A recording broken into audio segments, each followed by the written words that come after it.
This game we came out with a lot of fire, but we kind of lulled, and I don't think that's going to happen next time.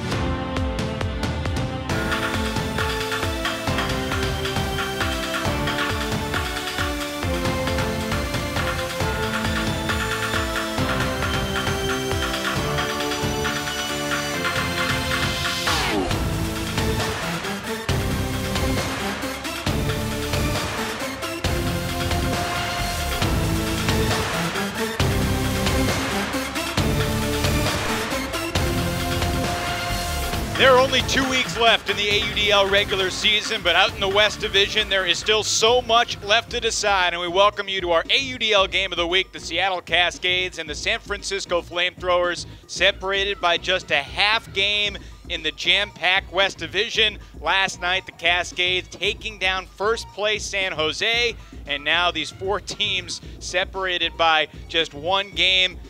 Chaos in the West, and we'll see what happens tonight. Hi, everybody. It's great to have you with us. He's Chuck Kindred, and I am Evan Lepler. And first, let's talk about last night. The Seattle Cascades team came to the Bay Area, and Mark Burton's message was, play like there's no tomorrow. They did that last night against San Jose. Yeah, that's really what they needed to do, too. This is a team that needed to win one of the 2 games, period, this weekend, and that was the easier one to win, I think, and they did it.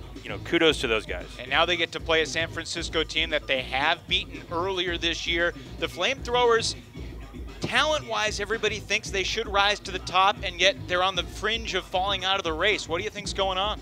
I'm not sure, but we saw the same thing last year. If you remember, we went down to LA. They were the favorite to come out of the West, and they weren't even really close to beating Seattle. So I think there's a lot of, kind of past demons that San Francisco needs to take care of tonight. We'll see if they do it. Well, we mentioned the last time these 2 teams met. It was here at Laney College back on May 13th. It was tied in the 4th quarter, and we're going to show you how this game finished up. It was 27-all, Chuck, with 5:27 left. There was only going to be 1 goal scored in this highlight package. Plenty of chances, though, for both teams. It's just like watching a college regionals matchup. A lot of nerves, a lot of bad throws, and just, finicky little missed catches. Also, I think when nerves pick up, people tend to play better D, and you see that too. Look at some of these blocks, just out of position, just gets the D. That's 18-year-old John Randolph, who had a buzzer beater last night against San Jose. The deep shot through the breadbasket of Brad Hauser. And then Khalif Al-Salam gets the disc back, the huge layout D. This disc intended for Burton. The foul was called, so Seattle on the goal line, and Burton gets it to Al-Salam for the go-ahead score. Final chance, though, for San Francisco. Lucas Dahlman near the goal line with the clock winding down, tries the backhand break. It does not work, and time expires on Seattle's 1-goal win. We're expecting another thriller today. The Cascades and the FlameThrowers opening pull just 60 seconds away.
Early recognition is critical. Teaches middle school PE classes about ultimate Frisbee and cancer symptom awareness. We're a registered nonprofit that advocates for an active, healthy lifestyle, body awareness, and speaking up if something is wrong. Skills that, when it comes to cancer, can help save a life. Ultimate is a fast-paced team sport that's self-refereed, non-contact, and co-ed. Spirit of the game is the foundation of Ultimate. That means we communicate respectfully, we're fair-minded, and we enjoy the game. Ultimate is accessible to everyone. All you need is a Frisbee and some friends. Our team of coaches is made up of experienced and passionate leaders from the Ultimate community. We can come to your middle school and run your PE classes for the day. And if we're not in your area yet, we'll send you our clinic in a box, where we give you the resources to run your own. We are Eric! And we want to work with you and your school.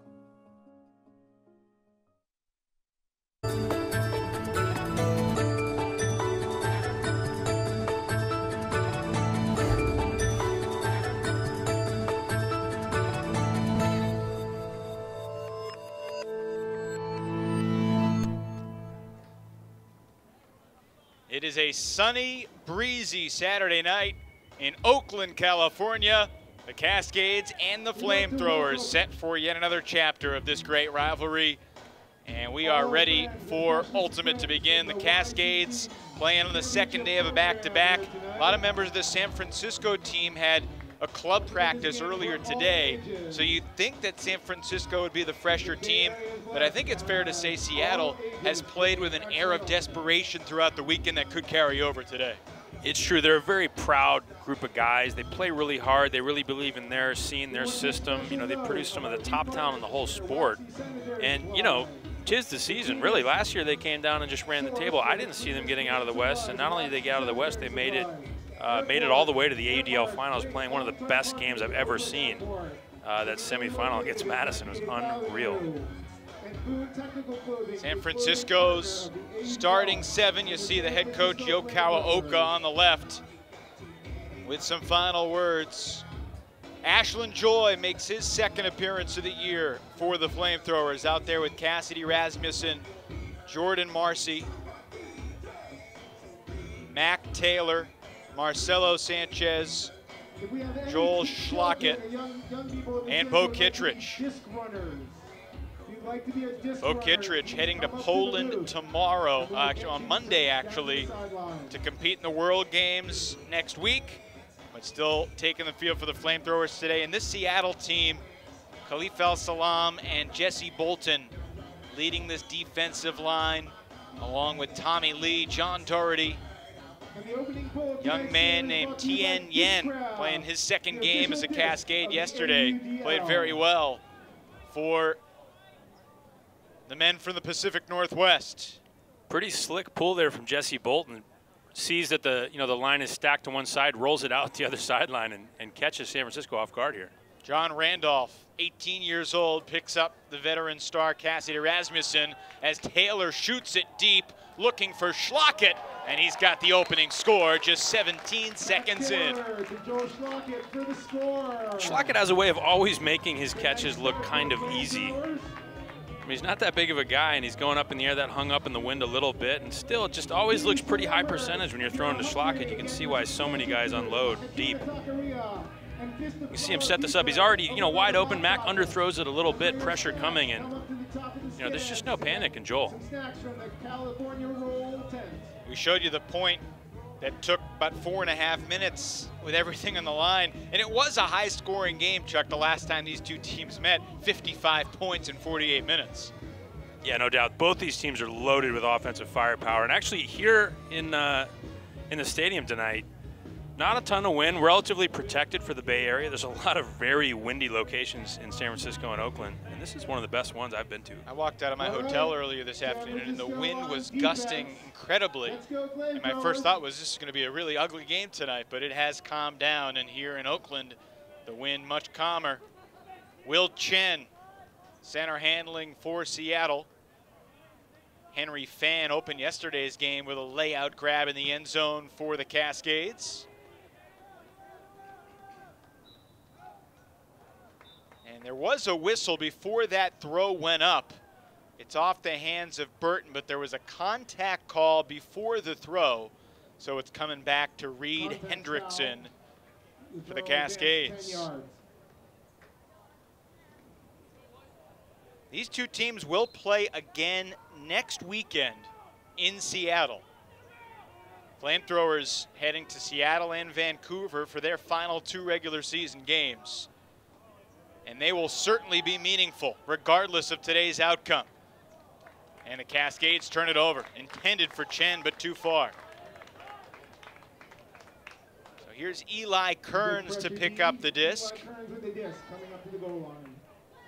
Playing in his 6th game of the season for the FlameThrowers.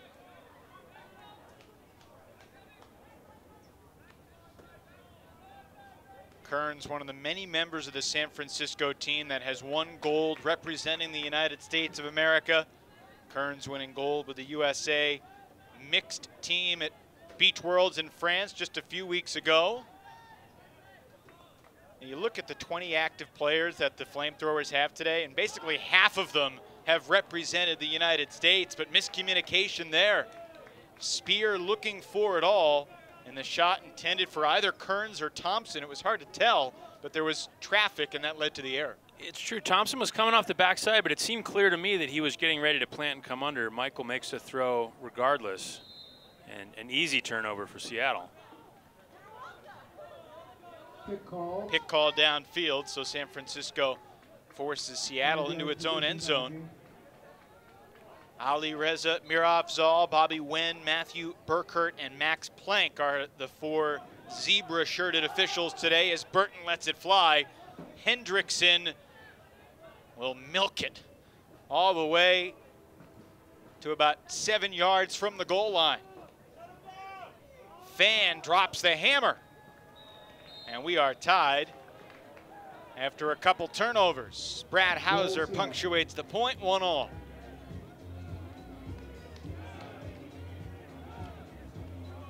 Another one of those high percentage shots from Mark Burton. He's got a way of just making throws into tight margins against difficult matchups and having the disc kind of have the right shape, the right trajectory, good speed. You know, it's like they wind up dropping in, and you got Nathan. You're throwing it over Nathan White. The guy's terrifying to throw over. Yep. And Mark just drops it in there like it's nothing.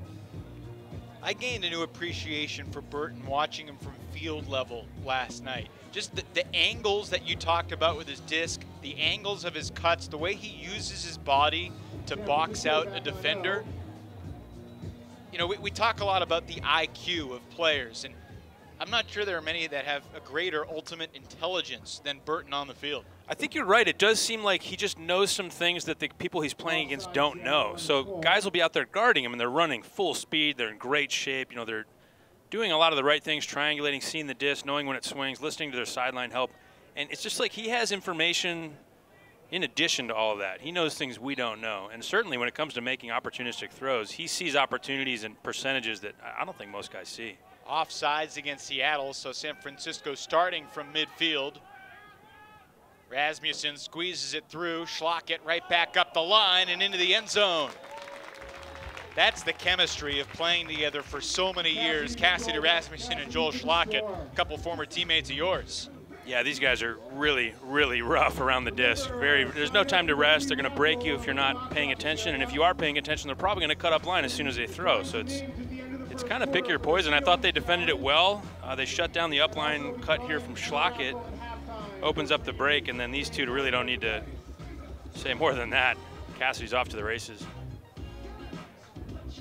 Well, Rasmussen has had a huge season for San Francisco statistically. That was his 25th goal. In 9 games, he has 48 assists. He's a guy who led the FlameThrowers in the team's inaugural season, played more points than anybody. Spent last year, of course, with the Dallas Roughnecks. After he won a title, 2015 with the Spiders. So Rasmussen's one of those guys trying to win a title for the 3rd year in a row. Bo Kittredge, of course, trying to win it for a 4th year in a row. Burton launching, intended for Hauser. And near the back line of the end zone, Hauser almost brought it in. But it's a throwaway for Burton and a break opportunity for San Francisco. Well, you know, Burton's just not a good thrower. I mean, it's what we've been talking about right. The whole broadcast. Just can't hit a guy in stride. Now, that was a tough angle. Got it in there on the back cone. I thought Hauser did a good job to go up a little earlier so that he could potentially catch and toe tap it in bounds. Kind of a tall order. San Francisco gives it right back. Chen, the easy interception. And then Burton Well, plays through the contact, throws into the end zone, but they will bring this one back. All right, so here's a question. Can San Francisco overturn that foul call, knowing full well that Mark wanted the continuation? Is that something that you could do as a player? It's a good question. I think if the whistle is blown, play is stopped. Play stops regardless. It'd be kind of a nice gesture, you know, like, hey, yep. I'm sorry I hit you on that cut. Wave the foul. In any event, Seattle doing the right thing. It is a goal nonetheless.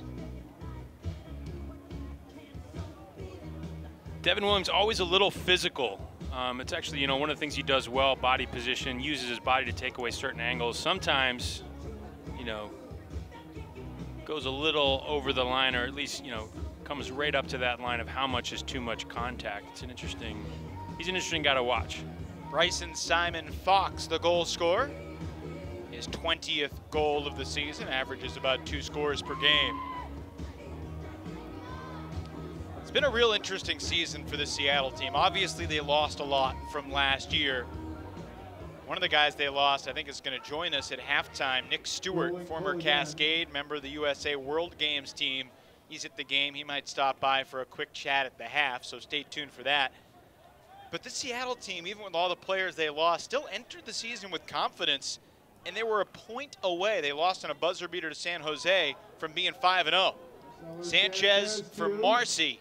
He reads it well. Usually it's the other way, Marcy to Sanchez, but Marcelo Sanchez, one of the Iron Men of the AUDL, and San Francisco has scored all 3 of their goals in less than 20 seconds. Yeah, it's funny when you see Marcelo Sanchez do anything, he's probably doing it correctly. I mean, he cuts the right way, he clears the right way. When he gets, you can see he sets, pivots all the way around, gets out wide and low, and just make sure to use his legs here. If you get lazy, sometimes you can let it hang up in the air, you know, do like a shoulder high release point, and you get plenty of power, but you don't get as much control, and he's always doing what it takes to get good control on his deep shots. And he's another guy where you see him make a shot to the end zone, a long throw, 50, 60 yarder, and it doesn't look like 50 and 60 yards because there's so high percentage, it's so accurate, it's almost like a swing pass when he throws it. A couple of years ago, Sanchez actually led the San Jose Spiders in assists for the season when they won the title in 2015. He had 1 more assist that year than Ashlyn Joy did. Seattle looking to counter and looking for Bryson Simon Fox, and he wins the foot race against Kevin Cox. Go Seattle. That's the quickest and easiest Seattle counter strike so far. With about 6 minutes left to go in the quarter.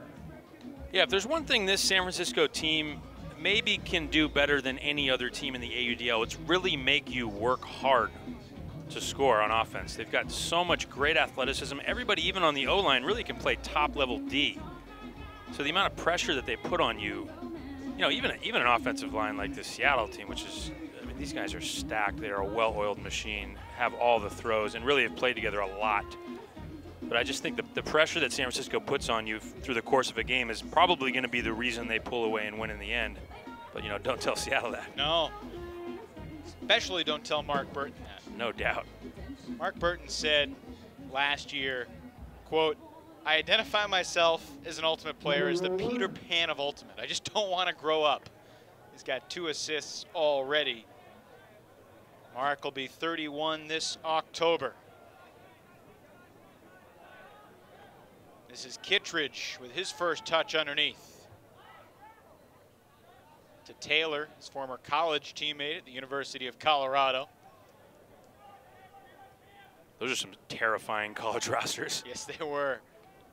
Those Mama Bird teams from the mid-2000s. They were fun to watch.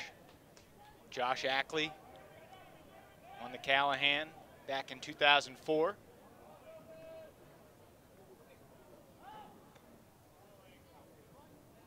And Taylor sneaks it through to who else? Joel Schlockett. San Francisco FlameThrowers. He is almost magnetically connecting with the open space in the end zone. Yeah, he's very fun to watch cut around the goal line. I think this is the swing to Mac. Mac initially looks for that quick dish, So Schlockett sees that he's not open, gives him a half a second to just rock the defender. How would you characterize Schlockett's cutting near the end zone? Well, I think the thing that sets him apart is his ability, even when he's cutting hard and changing direction, he's got the constant ability to adjust what he's doing. So if he makes a hard cut to the right and he sees that you were waiting and you're loaded up going back to the right, he can pull off a cut and then explode to the left. And a lot of guys, you know, it's like they're kind of committed to a movement. And he's a guy that it seems like, I don't know if if his footwork is good, if his balance is especially good, but he's able to make adjustments in real time that most guys can't. We have not had a break thus far, only a couple turnovers in the game.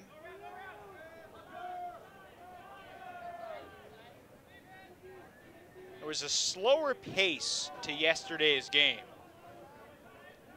Only 38 points in the 21-17 win for Seattle. That may have helped to save the Cascades' legs just a little bit. Wow, great catch. Way to seal out the defender there on the ill-advised double helix scuba. Tic-tac-toe, they're way down the field. Fox for Fan, and it's 4-all.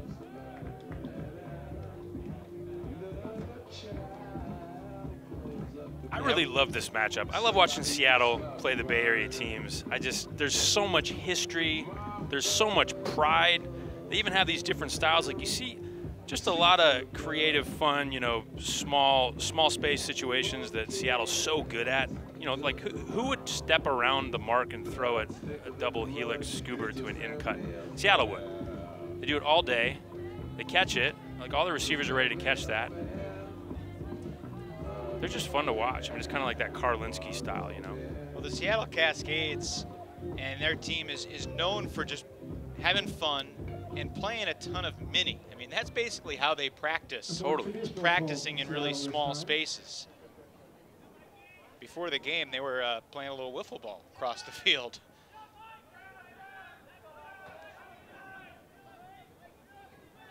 Kittredge wide open underneath. Bo turned 35 this past June. Chatted with him before the game. He said he's still feeling good. Sanchez looks off Taylor. Schlockett just burns his man up the line, and then Taylor hanging out in the back of the end zone for the easy goal. San Francisco's offense has not turned it over yet. They're looking very comfortable here, and you can see Schlockett just maddening. Great D here, I think, by Doherty against Sanchez. Takes away the out, puts pressure on the under, nice solid mark. That's about as good as you can do against Marcelo Sanchez. And then Schlockett again, catching, immediately ready to throw. He's able to throw without even really coming to a complete stop. And that's kind of, if I think of what sets him apart and why he scores so many goals and is a part of so many goals, it's just that he's got more decision points than the rest of us. You know, a lot of us, every half second we can make a move. And with him, it's like every 10th of a second he can adjust and make a new decision. It's pretty impressive. Disc is up. I think his teammates have known how good he is for a long time, but he wasn't really appreciated the way he should have been until he led the U.S. national team in goals in London last year.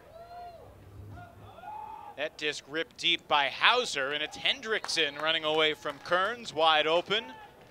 FlameThrowers defense showing a little frustration as the Cascades need just 15 seconds to tie it back up. It's a nice around flick from Hauser. We saw him miss that shot deep to Will Chen a few points ago, but he uses his size well, gets out around the mark, and just puts, you know, gets it up high, keeps it flat, lets his receiver do the work. There's not every player has that throw. A lot of people to hit that spot will step around and put a little blade on it. And there's guys like a Mark Burton who can get it flat and move the release point up and out away from their body and really cause some problems.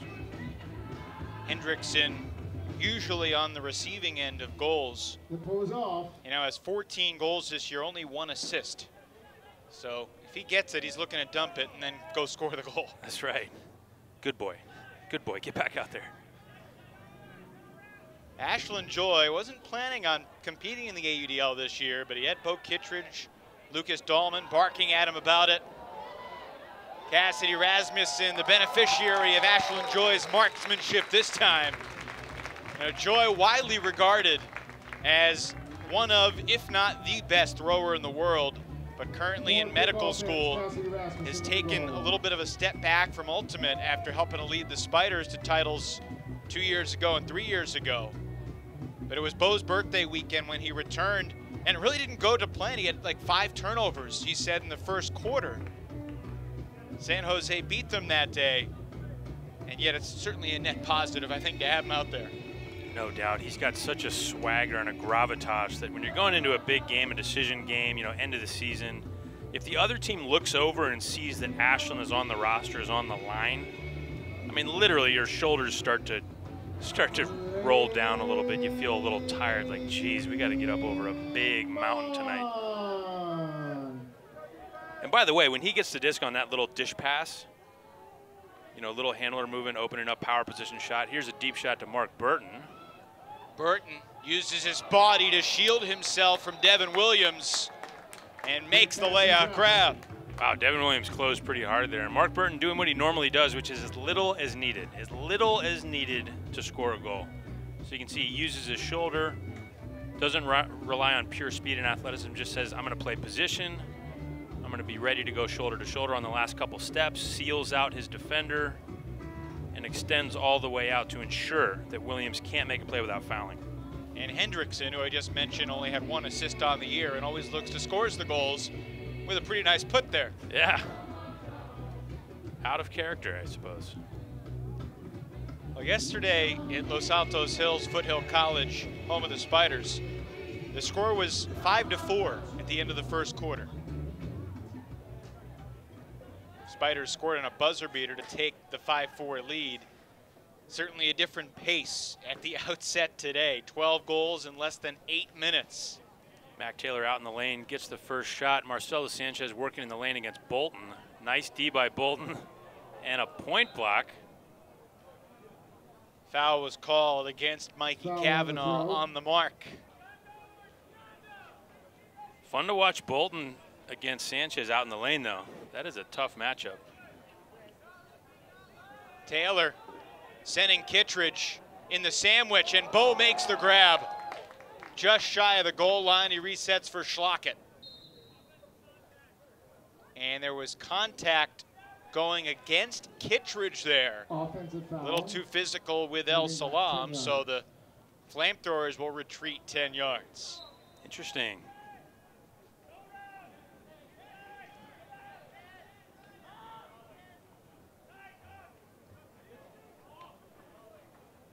If you're wondering why Ashlyn Joy is wearing number 26 instead of number 27, well, he just joined the team recently. They haven't gotten him his own jersey yet, so he played in Cassidy Rasmussen's jersey back in late June. Today he's wearing Grant Lindsley's jersey.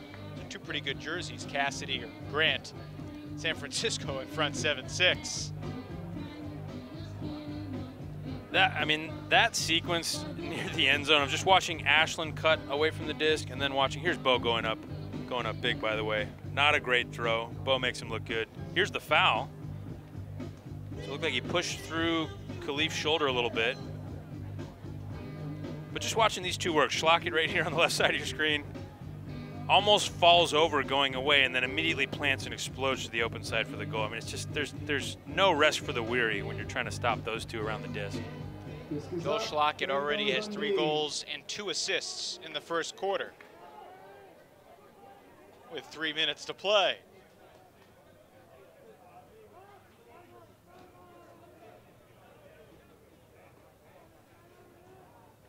So a junkie set here with Antoine Davis more or less playing center field.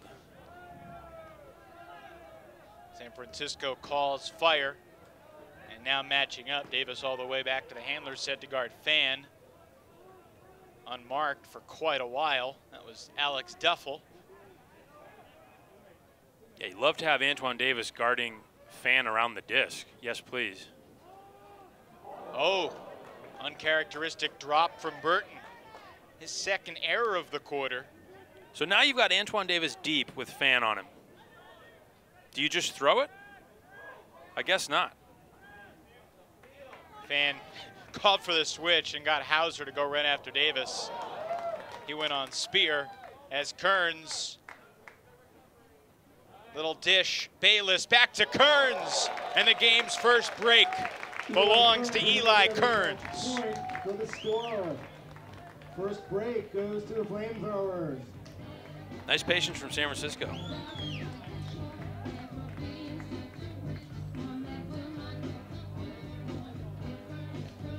Eli Kearns, such a talented, multifaceted player. Feels like he's more comfortable playing D-line when he can help create a turnover and then do work against the O-line that doesn't really want to play D. It's true. He's kind of got that mentality, doesn't he? He's fun. He plays loose and intense. Great breaks, great hucks. You know, I think sometimes it seems like the guys who are on the O-line, generally you want them to be as boring as possible. You want this to be easy. You want low risk. You want everything to go according to plan. And on D, I mean, these are your fun guys, your cowboys, your guys out there making stuff happen. Another bad turnover from Seattle. That's an unfortunate mistake there. Bayless, who dished the last score to Kearns, finds Sanchez bursting up line, marked well by Hendrickson. Excellent mark from Hendrickson. But the FlameThrowers still convert. Vincenzo Vidiello, the Tufts University alum, makes it 9-6.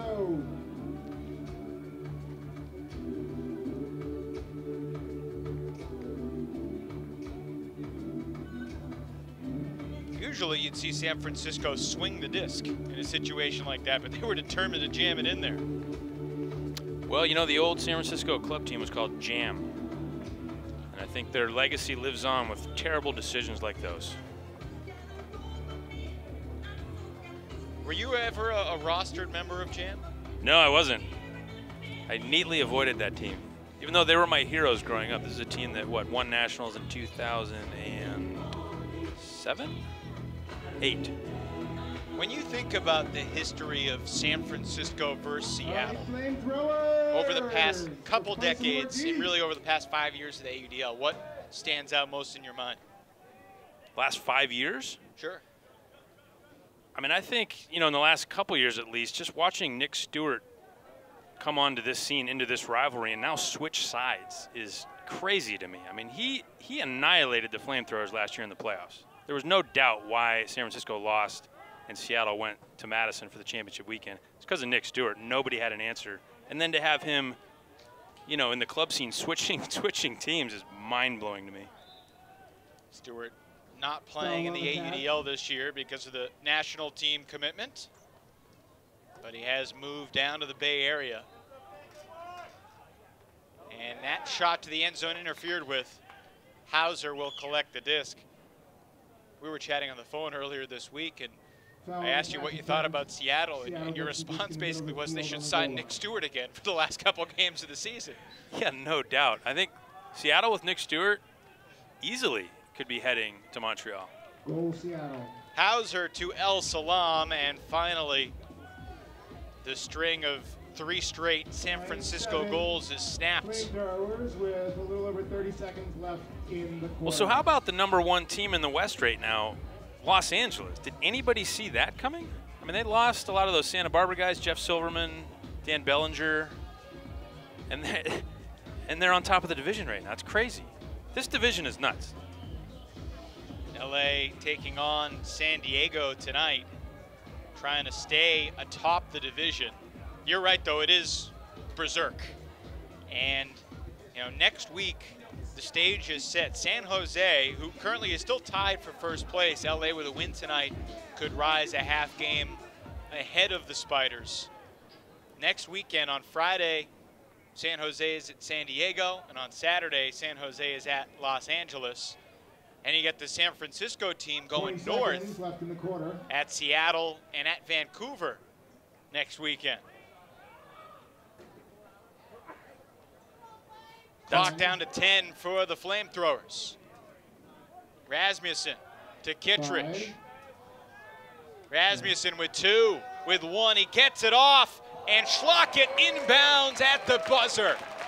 And a buzzer-beating goal from Joel Schlockett. Did Schlockett just not only make that catch against a hard contest, but like pancake it? Did I just see that? At the end of the first quarter, with San Francisco leading. Let's watch this one more time. Great clock management by San Francisco. They were aware the whole time. Bo, a lot of times when he gets it with time down, he'll just throw an over the top or something like that. But does the right thing, hits Cassidy up line in power position. FlameThrowers merch booth at the top And of the Joel clap catches it around Doherty. Doherty, as close as you could possibly get without getting the D. Played it so well.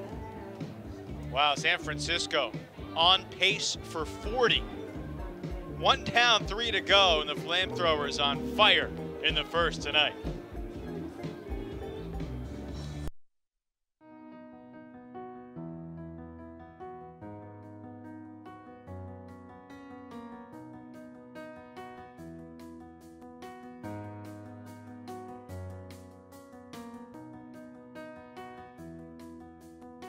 I feel like this opportunity empowers them. It's quite awesome to see the smiles from station to station as they're encouraging each other and challenging themselves and learning a new skill. And I think Eric is a wonderful way to bring this into school. You come with a complete program.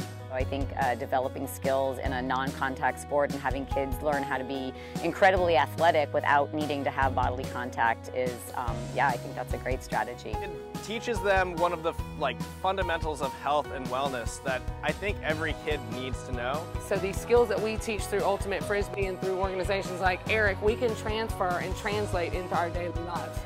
You know, our kids need to understand that they have a voice. You are a person, you are an individual, and you can speak up for what's wrong, you can speak up for what's right, you can speak up for what you believe in. We really appreciated you coming out. We love the message you guys send. Thanks, Eric, for coming out today.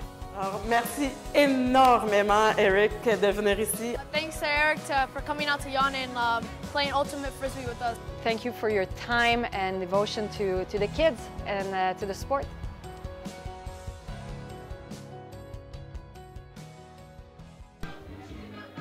San Francisco in front of Seattle, 10-7 as we head to the second quarter at Laney College.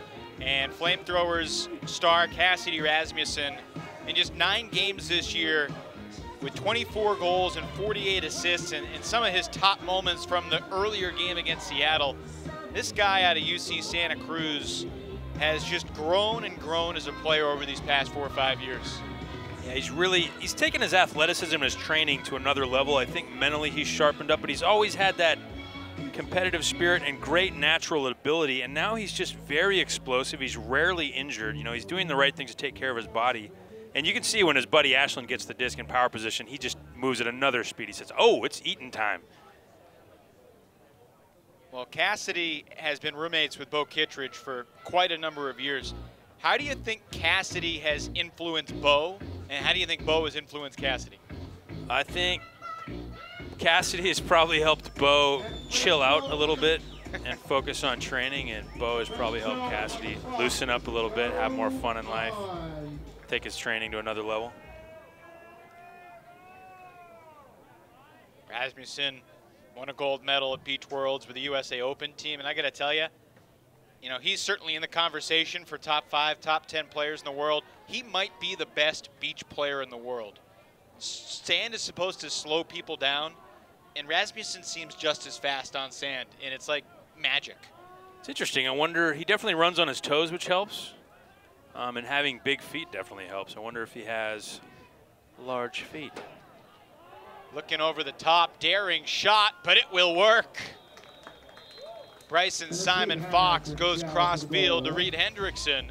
An important hold for the Cascades to start the second quarter. Yeah, a little shaky, and another throw over the top of Nathan White. Never a good idea, but seems to be working tonight for Seattle. The stall count's quick. So sometimes when the double team's setting in there, stall count's getting to 3. It's not a bad idea just to move the disc, take whatever shot you've got. Works out for Seattle. Obviously, there's a ton of time left, but Chuck, San Francisco hasn't come close to turning it over. And let's take a look at these feet real quick. Those look slightly above average for a man that size. I'm just going to put it out there. Some good looking feet. I'll let you be the judge of that.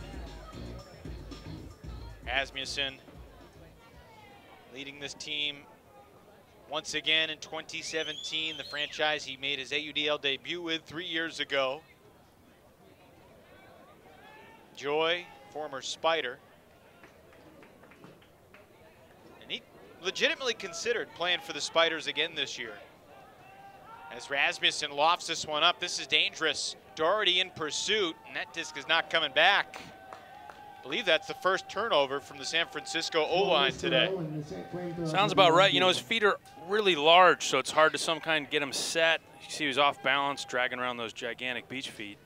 And Cassidy just puts a moon ball up. He could use an extra excuse, I suppose. See if the Cascades can capitalize. Seattle's D-line yesterday was very good, but their shakiness from Tien Yen in his third game as a Cascade. He's product of the University of Washington, teammates with Khalif El-Salam at UW. There's a nice no-dump mark there from San Francisco. Put Khalif in a tough spot. Seemed to have solved the riddle, but put a little bit of outside in on it and a turnover. Now San Francisco looking to punch it in.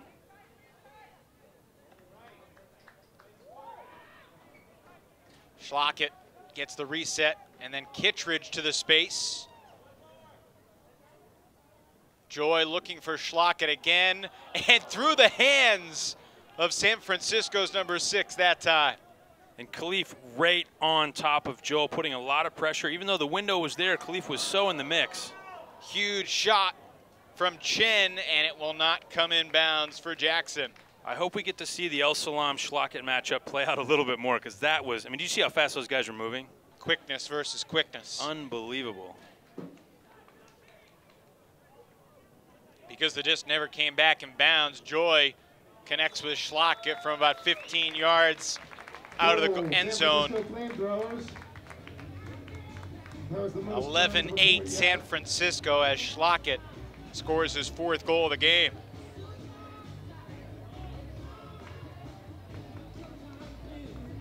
Yeah, I would love to have seen Khalif guarding him, by the way. But you put anyone else on Schlockett, and it's lights out. There's the throwaway from San Francisco. Great pressure there from Khalif. Here's the deep shot that never comes back in bounds. Man, so costly. And San Francisco able to do the right thing, punch it in here. Schlockett gets a little space, no help defender. And really that's not gonna work if you're San Francisco trying to defend. Sorry, Seattle trying to defend. Back on D.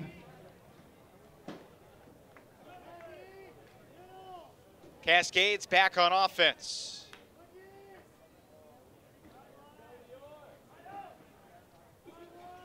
Hauser chased by Thompson, looking deep for Burton, and he'll get there, but just shy of the goal line. And then squeezing it through to Hendrickson. Goal, Seattle Cascades. Wow, just a little roll curve push pass at a full speed cutter with a defender in pursuit. Mark Burton, everybody.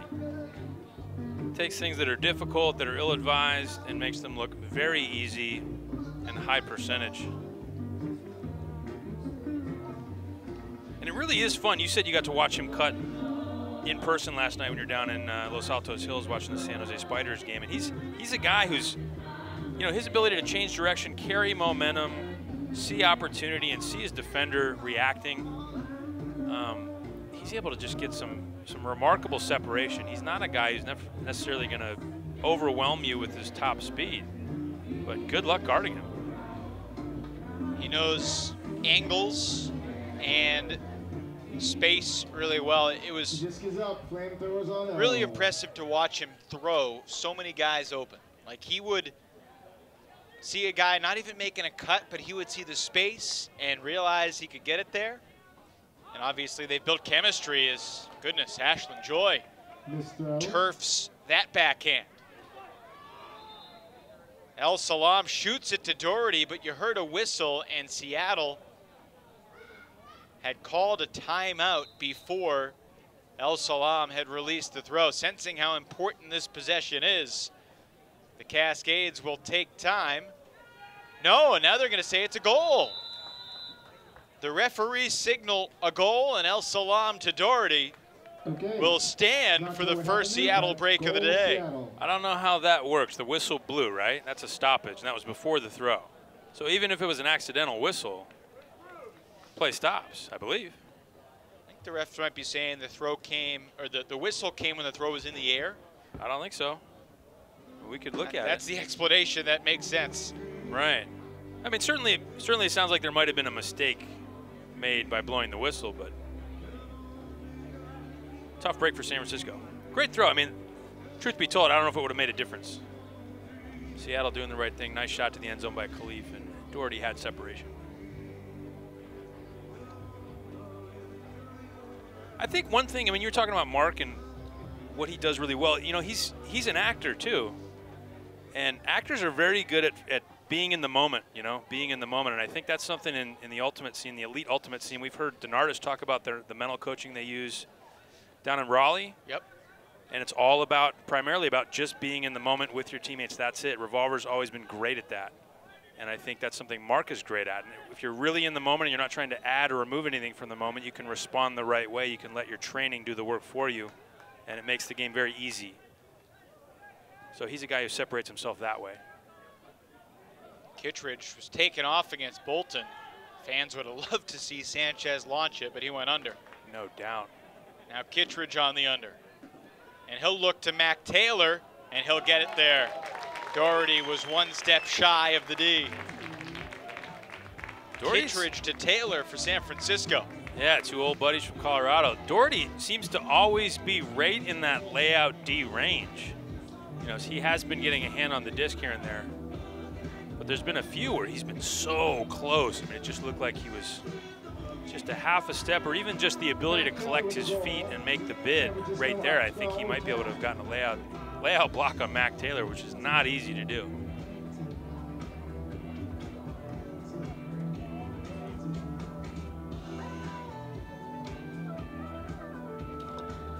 You know, Mac's a guy who's been on the scene, on the elite scene for many years. He was a stalwart on the Revolver D-lines, you know, as they were really becoming dominant all around the world. And, you know, he's been playing co-ed in the club scene for a few years, comes back into the pro scene after Bo begged him to come back. Said, hey, buddy, let's win something together. I miss you. I miss your Musk. This is what I heard.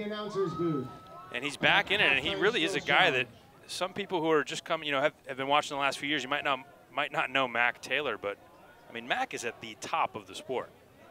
Has been for a long time. Contact there, not much question. Spear bumping into Fox. Spear played in Atlanta, so, you know, those habits die hard sometimes.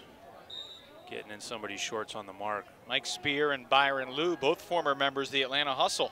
No doubt.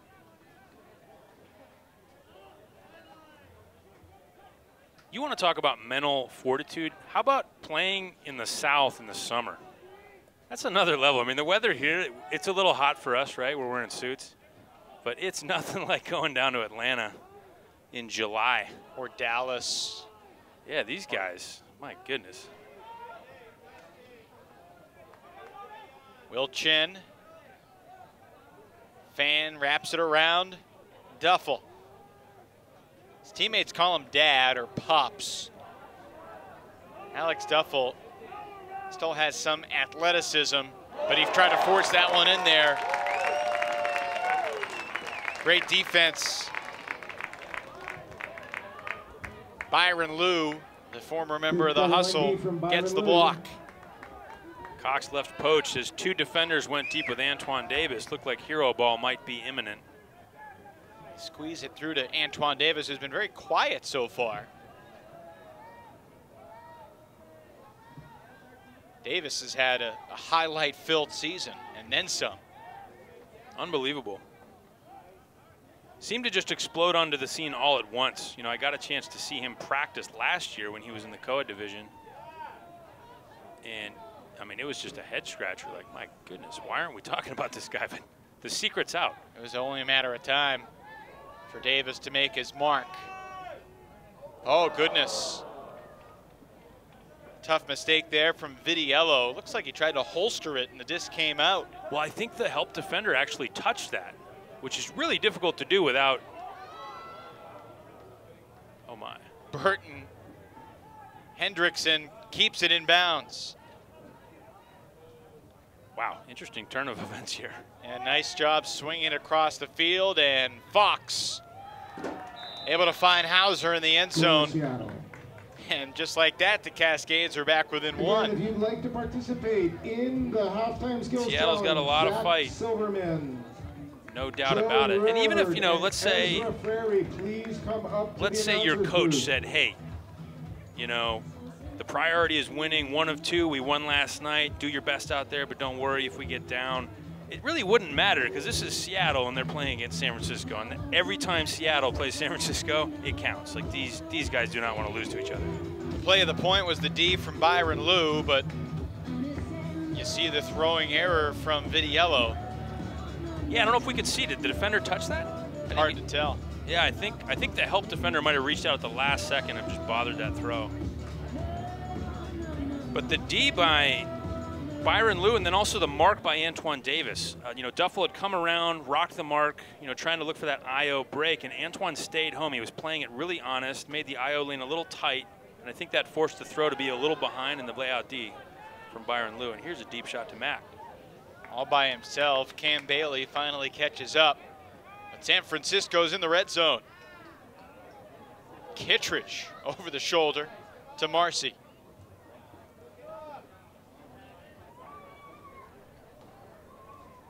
Bo up the line for his first goal of the day. Playing catch for a goal. Yeah, just a matter of time when you've got Bo around the disc where he's going to opportunistically look to just like sprint up the line. He's a guy, he's so big. If he gets his shoulders in front of you, you've got such a speed advantage. And it's really nice as a thrower. You know, you can see he dishes this, and then as soon as, I believe that's Jordan Marcy, as soon as he sees Bo start running, your job is throw it. Don't worry about if he's open. Don't worry about where he's at. Throw it over there. That's essentially what your job is, and he'll get it. Kittredge has had plenty of moments in this sport. You know, he started playing Ultimate, he says, to get away from his mother. That was the official line from Bo. I think his mother had him start playing Ultimate so she could get away from him. Nice. She is a funny lady. I got a chance to meet her a couple months ago.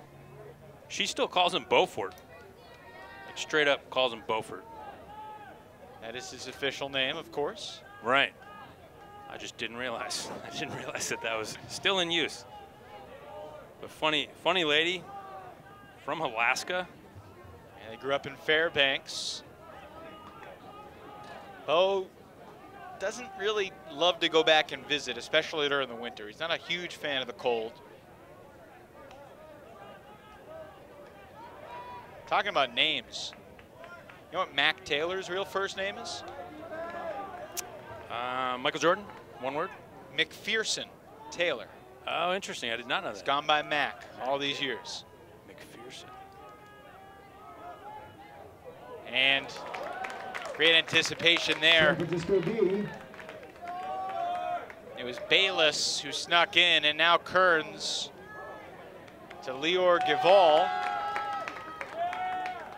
Sam Swink.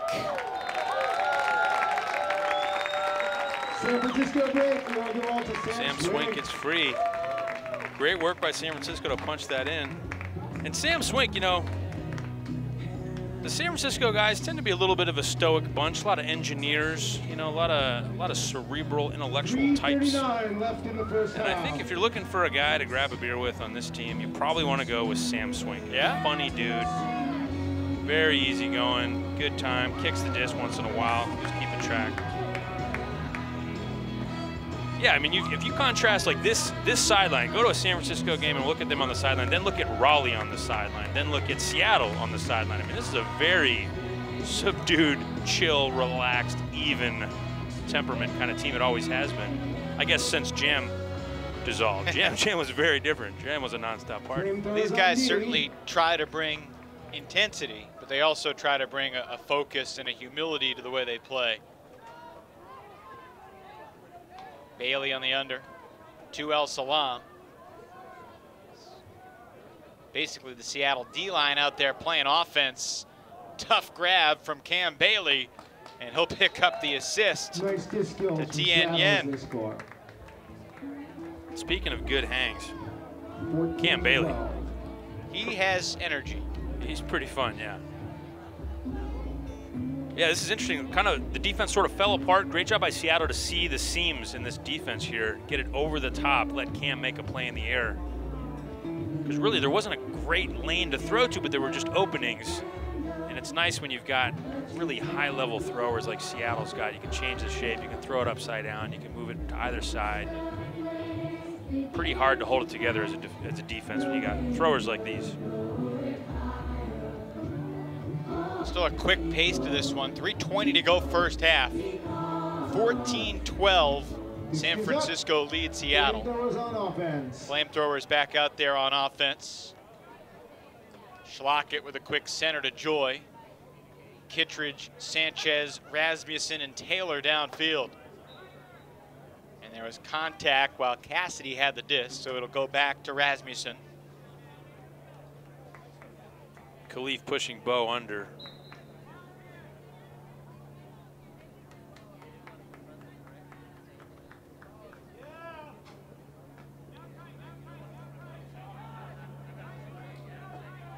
Geez, this San Francisco line is so stacked. I mean, you're just looking at every guy who touches it. And if you're the defense, I mean, is there a weakness that you're trying to push the disc to? I'm not sure you can isolate one guy and feel good about it. I guess you want Bo with the disc handling or something. I don't know. There's really nothing. Schlockett to Kittredge. And let's talk about the dynamics of playing defense in the AUDL, because obviously it is a challenge, as San Francisco's offense is illustrating today. With that said, it's a long game, and 1 or 2 Ds could be the difference. So persevering and not getting worn down by the smooth offense if you're a defensive player, it has to be a really hard mental grind. I think so, and it's a long game. The ability to just hang in there, kind of like you said, pick your spots. You know, this field really caters to the offense.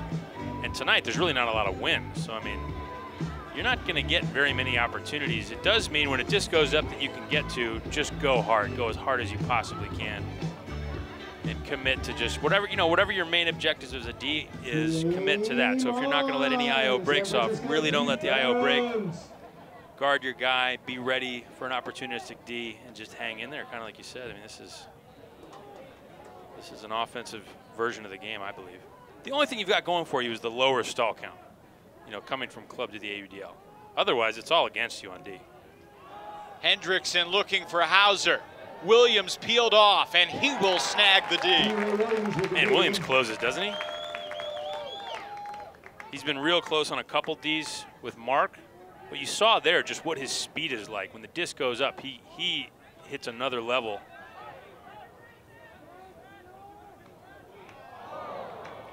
And yet the disc finds its way back to the turf through the hands of Thompson.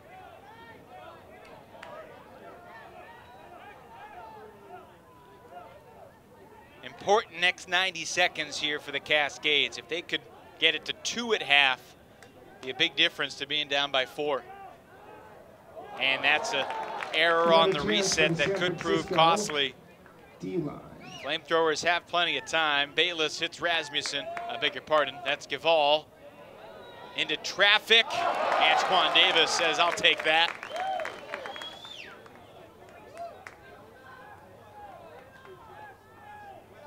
Bayless. Minute to go in the half. Swink. And a timeout called by San Francisco. They've got both of them still to use. And we'll take one as well with San Francisco up 15-12, 56 seconds remaining here in the second quarter on a sunny Saturday night in Oakland. Peterson getting on lay. Round to Kunza, and Peterson with the interception to Jackson for the break. Dallas putting pressure on the reset and baiting Jacksonville into throwing pucks with guys helping over the top. Certainly a momentum booster for the Roughnecks. You see their team charge the field afterwards. They are looking to light the fire as best they can. Welcome back live to Laney College, where the FlameThrowers have a 3-score lead over the Seattle Cascades. Evan Lepler alongside former Bay Area superstar Chuck Kindred.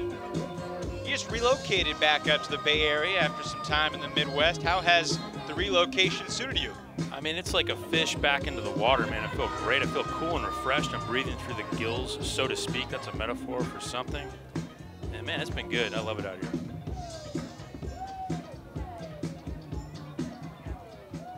Ashland Joy marked by John Randolph. I wonder if Randolph will be talked about in the context that Joy has been 10 years from now. Certainly has the potential to schlock it.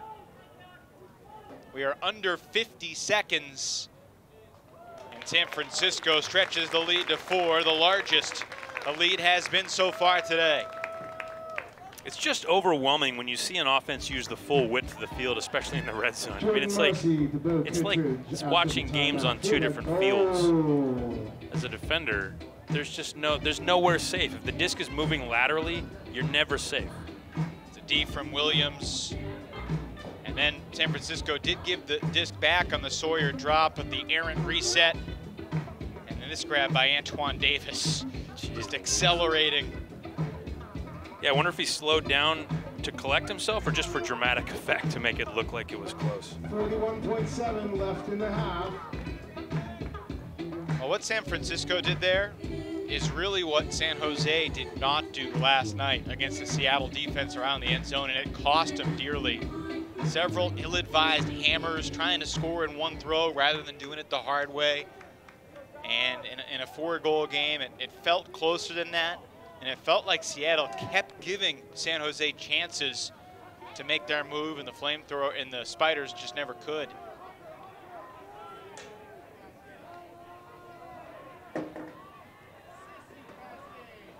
Seattle had buzzer beater goals at the end of the second quarter and third quarter last night against San Jose. Nice switch downfield there to stop Mark Burton from getting it in power position. Tommy Lee switches fields. El Salam. Randolph took a look at the clock. It's down to 7. Tommy Lee with 4. Lee with 2. Looking end zone, and he's denied. Spear with the interception as the buzzer sounds. And the FlameThrowers will take a 4-goal lead to the half. Yeah, tough sequence there from Tommy Lee. Didn't have anything great to look at, but you got to give Mark a chance. Get it up over Michael Spear's head. A little bit of panic, I think, from Seattle. So the FlameThrowers with their largest lead yet, and they'll take that into the break. 16-12, San Francisco leading Seattle, trying to stay in playoff position in the AUDL West. We'll take a quick break, and when we come back, a member of the USA national team and a former member of the Seattle Cascades joins us in a moment. Hi, I'm Joel Starakis, and I'm the operations manager of Boone Technical Clothing here in the United States. I lost my mom last 2014 to breast cancer. She was 54 years old. It was pretty tough for me because I wasn't able to help her or have the kind of knowledge to be able to do something about the situation. I learned about Eric, about Jim's vision, about his organization, and I want to be part of it, not only as an ultimate player, but also a son to my mom. I think one thing that early recognition is critical helped me was to be able to reach out to other people who are still having the chance or privilege to do something about the cancer within their family or like friends. I think that's what Eric is all about. It's just not within the sport. It goes on and off the field. If you volunteer, even though it's only you can be able to inspire and aspire other people to help the movement. And you never know, People are just waiting to be reached out to, and they're only waiting for you.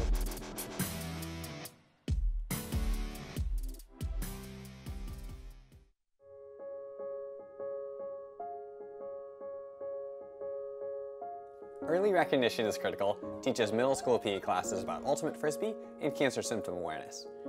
We're a registered nonprofit that advocates for an active, healthy lifestyle, body awareness, and speaking up if something is wrong. Skills that when it comes to cancer can help save a life. Ultimate is a fast-paced team sport that's self-refereed, non-contact, and co-ed. Spirit of the game is the foundation of Ultimate.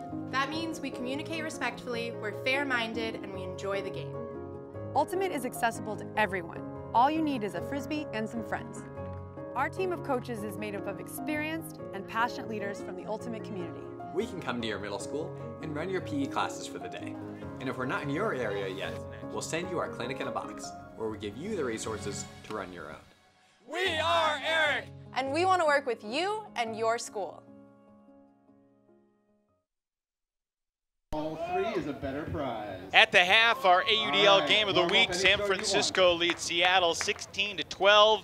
The Cascades could have used the guy who's standing to my left, Nick Stewart, who helped to lead the Cascades all the way to the AUDL finals last year. Nick, how are you? Thanks for joining me.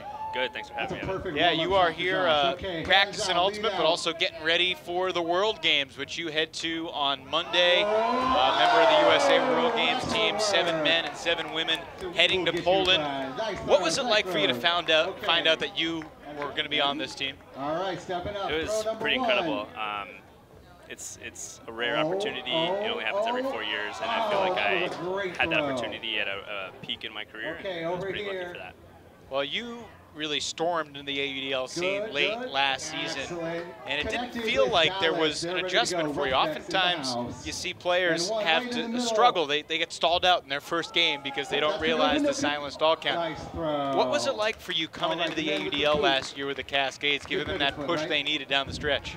Yeah, the AUDL is really a different game. I think that the field size being wider really helped me because there were such good throwers in the Cascades that they could just put it out to space and let me run onto it, which is what I do best. When you look back at the end of last season, are you surprised with what you guys were able to achieve? Winning the West Division on the road, taking down LA and San Francisco, and then the comeback against Madison?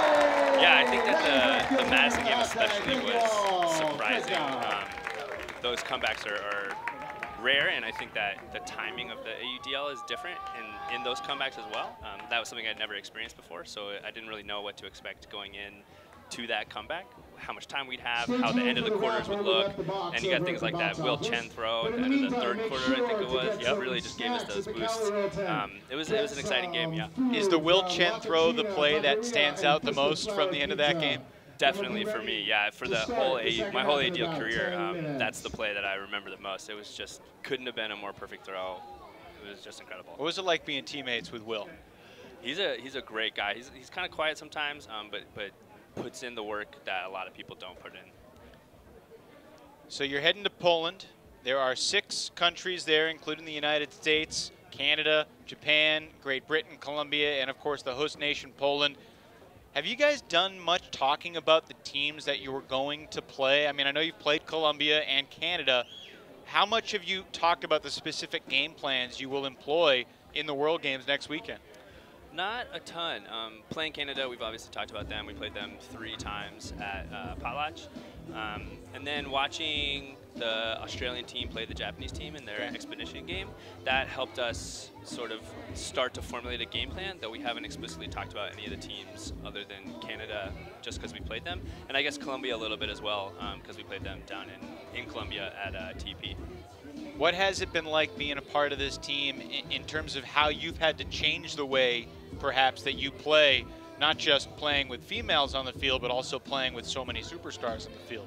Yeah, it's different. It's one of those teams where you have to come on and assume the role that is given to you, regardless of what that role is. And I think that it's unique in the sense that you can't go into any tournament or practice with a offensive or defensive mindset, because you're going to be doing so much of both, as opposed to in regular club where at tournaments you're usually on an offensive or a defensive line and there's not a ton of crossover. Interesting. Well, it scores 16-12 at the half. We're chatting with Nick Stewart, formerly of the Seattle Cascades and member of the USA World Games team. And before I let you go, I'll give you a chance to talk about the college season, which I'm sure you wanted to talk about. A proud Carleton alum. You were an assistant coach on the Carleton Cut team that won it all. When you look back at that, I don't know, almost 2 months later, what are the primary memories from that weekend experience in Cincinnati? Yeah, they're a great team, and all the credit goes to them, obviously. I think that for me, the memories are both the first UNC game, which I think was our worst game of the season, and then more importantly, the reaction to that UNC game where we took that experience and used it to work harder and to be better teammates and better supportive. And it was just a great experience overall to watch them grow so much in such a small period of time. I remember watching that UNC game and thinking, no way is this Carleton team going to do anything on Sunday and Monday. How did you guys use that game as a slingshot to turn everything around? Yeah, I think that one of the big things that we recognized in that game is that we were overthinking things just a little bit, and we needed to bring it back to basics. And when we started focusing on those fundamentals more, we saw the results come in. Well, it's been a pretty big 2017 for you already, between the college season and World Games tryouts and the beginning of the club season, and hopefully we'll see you in the AUDL sometime down the road. I expect we will. Okay. Nick Stewart, thanks so much for joining us. Thanks for having me. Best of luck in Poland. 16-12 at the half. We'll take a quick timeout, then reveal the top 10 plays from last week in the AUDL here in Oakland. Is it that group right there, or is it that group?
floating. Langdon, it tips off of Langdon's hand. He bids to get it on the second attempt and actually makes the score. I mean, that's one of those things. He had made a good cut and it was a good throw. He was going to receive that disc had he not bobbled it in the first place. But sometimes you get a little bit lucky on those breaks every once in a while. And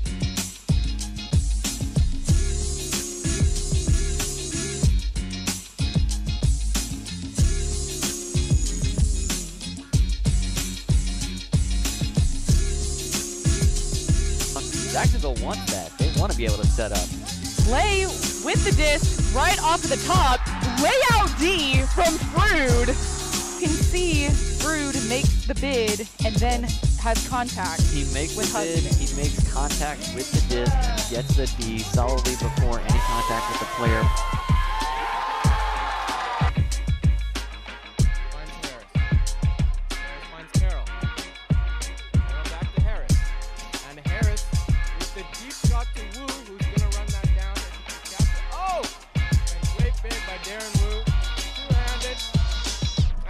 Goes wild.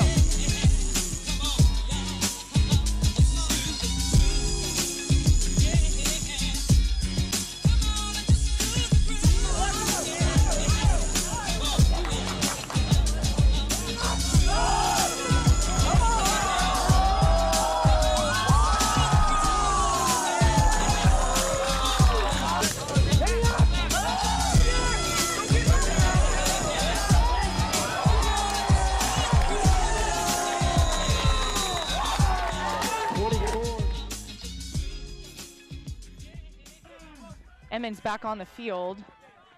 He sees LaRock. LaRock on the near sideline. Up the field to Langdon. And Langdon with the score. Come on, Roughnecks! Get this team!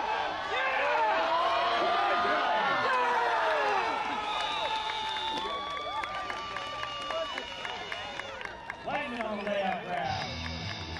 Big score, 27-28 Jacksonville, just under a minute to play. Good effort, kid, good effort!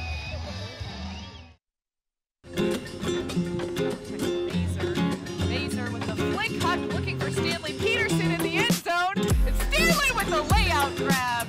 Air Force One.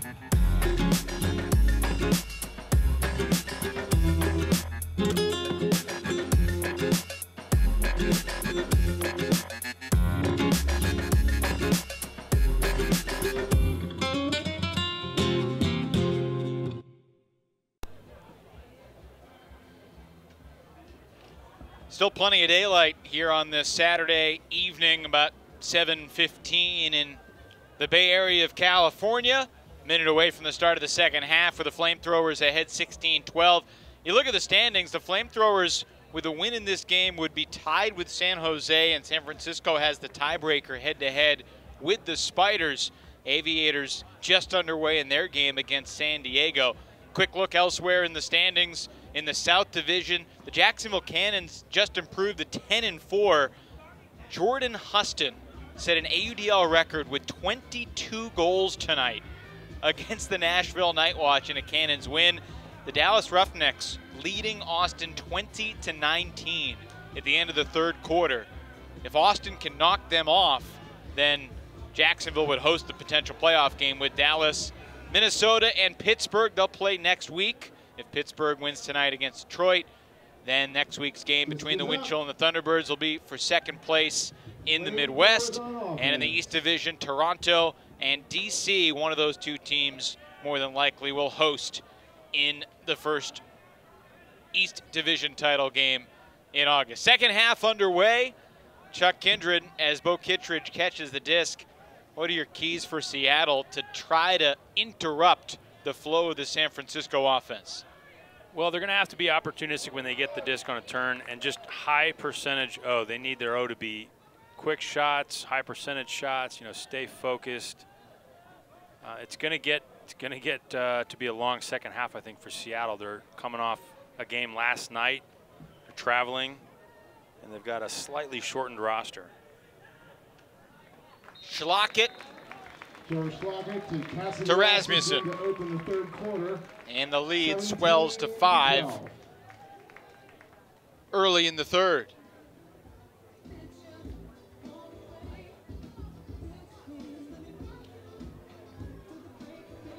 Schlockett and Rasmussen are two guys who make running really fast and getting open look really, really easy.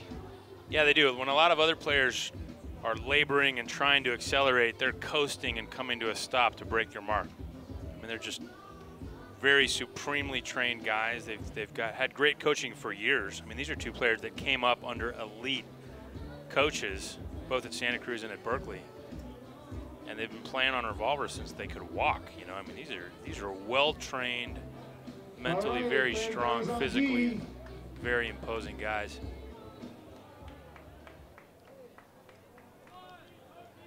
Well, Seattle's going to have any chance of coming back tonight. Their offense is going to have to be smooth. A whistle and a pick called downfield, so Henry Fan will backpedal. Antoine Davis and Byron Lute playing on the wing and sagging out to kind of sabotage the initial cuts from Seattle. Slowed the offense down. Nice work from them. If you're Henry Fan, what are you thinking when Nathan White marks you? As this one goes deep, Bayless deflects it, and it will go out of bounds. White on the mark, and Bayless the D downfield. Yeah, great speed from Pat Bayless. Finishes that one off. Yeah, that's an interesting matchup, isn't it? Fan going against Nathan White's mark. Nathan known for being just a real problem. Kearns lets it rip. Antoine Davis in pursuit.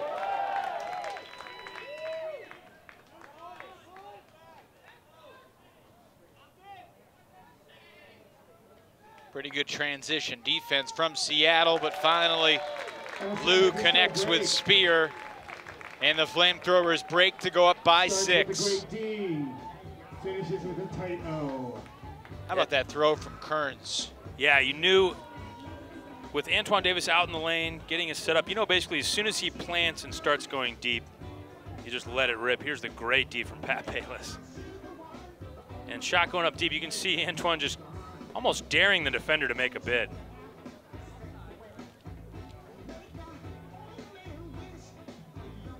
And nice, I mean, you were right on the money. Great transition D. It would have been very easy to kind of let a break off, get out of position, you know, not call a switch and just let your guy kind of leak into the end zone for the goal. Seattle keeps the pressure on, but to no avail. I mean, don't look now, but this game is threatening to get out of hand if you're Seattle. They cannot afford to dig a big hole here. They're on the road. Here we go. They played last night. And we'll see if they can settle down here. Throwing through the contact, they will continue that. El Salam resets for Chen.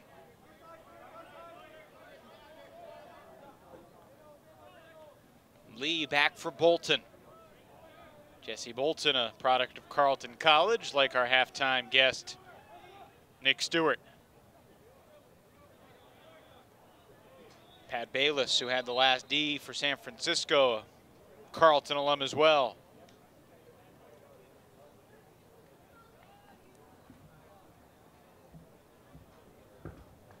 Will Chen a little shaken up, and he's going to take a sub. Injury sub. Yeah, it looked like his feet got caught up with Lior's. Hopefully nothing too bad. By the way, Chuck, Dallas now leads Austin 26-22, trying to secure a home game in the first round of the playoffs. And I'm not sure at this point you call it a surprise or not, but a final from the East Division earlier. Philadelphia over New York, 30-23. My goodness. The Empire with such great expectations. We'll see them next week, and they'll have a chance to spoil Toronto's attempt to clinch the #1 seed in the East. It has been a very disappointing year for the Empire. Burton rips one, and when we talk about throwing guys open and using the whole field and having the great vision, that's exactly what we mean. Henry Fan from Mark Burton.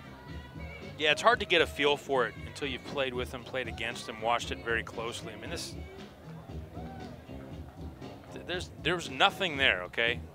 For the folks at home, there was nothing here. And then Mark, first of all, gets a tough reset here. Now watch this.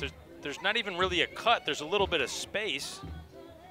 but it's hard to get a feel for how quickly that goes up and comes down, how accurate it is, and the fact that it's not a blade. Somehow he's able to get that kind of control, that kind of command of the disc without throwing a blade. So it's like cheating. Like most of us have to give up some accuracy, right? Or give up a little bit of that leeway you get by throwing a flat disc, and somehow he's able to get roughly the same flight path as a blade or a hammer, but keeping the lip stable. I mean, it's crazy.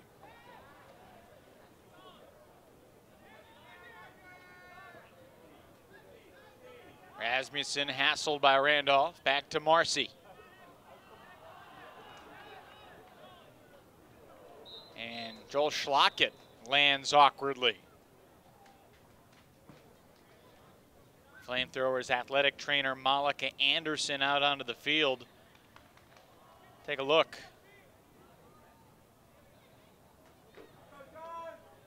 Immediately grabs that lower left leg. Yeah, might be Achilles or a calf injury. But the fate of a nation walks towards the sideline. Let's hope he's all right.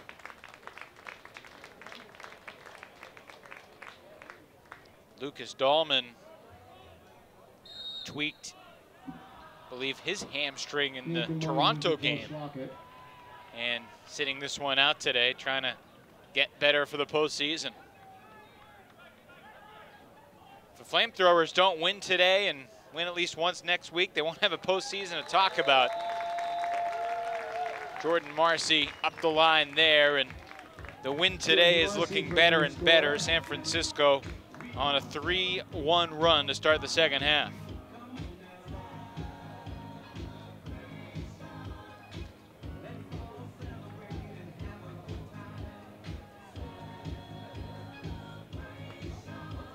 Nathan White has the skills of an elite handler with the body of an elite cutter. It's a really fascinating combo for a player to possess. Yeah, he's pretty terrifying in a lot of ways. I mean, his ability to get out around any mark you put on him, generally making all the right decisions. Very high percentage guy. When the disc is in his hands, you feel comfortable, you feel confident as a coach. Game on with the defense. And then, by the way, he's great in the air, reads the disc well. He's able to apply a lot of pressure, and his mark is just devastating. There is no IO break against Nathan White. Usually not. Under 8 minutes to go in the third quarter. Seattle looking to continue to grind. Wow, great D downfield from San Francisco. That's really what they need to do, too. They need to put hard pressure man D on Seattle. Don't let them score easily, because that's really the key. Seattle cannot afford to work on offense because they have to work on defense. It's great energy from the San Francisco sideline. When the stall count had risen to a point that Seattle took the timeout, Lucas Dahlman in particular was fired up, charging out onto the field to praise his teammates' effort. We talked about it in the open. The FlameThrowers with a roster that looks like a championship contender, not just in the West, but in the whole league, and yet they entered this game in third place, and if they lost it, they would have fallen out of playoff position. It has been a confounding season, not just in the West, but really across the whole league. It's been crazy. I thought, I mean, last year, let's start with last year. I thought San Francisco was definitely coming out of the West, and it would be just in time to kind of get their whole roster locked and loaded, go to Madison, and really give Dallas a run for their money. Sure. I mean, that just did not happen. Seattle came down to Southern California, ran through all competition like a hot knife through butter. And it's a little bit confounding. Why doesn't San Francisco dominate the West? Why don't they do it? They've got the talent, they've got a pedigree, they've got a tradition of winning in the Bay Area, and we just haven't seen it. There's been a lack of consistency from the FlameThrowers throughout the season. They've got a couple losses against San Jose. They also lost the 1-point tilt that we showed you earlier against Seattle, and the road loss in Toronto back on the 17th of June. Suffocating defense from San Francisco. Lee's throw intercepted by Bayless. Kearns shooting cross field for White.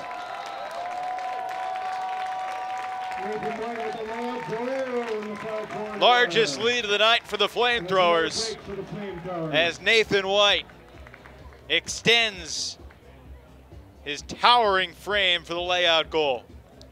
Yeah, pretty sweet to watch him set this up and just line up his slip and slide, make sure he's on the right spot here. Really no question. And, you know, I mean, the defensive sequence, so fun to watch. Nathan White making it very hard to reset. Great dump D. And then downfield, just watching Byron Luke grind in the lane with Mark Burton, giving him nothing to look at.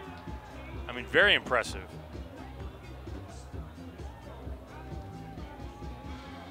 And look at that. I mean, he's got reach for days. Pretty fun to throw to Nathan White. Product of UC Davis, played a season at Georgia Tech as well.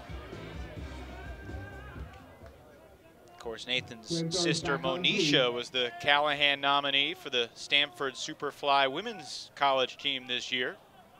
Very talented player in her own right.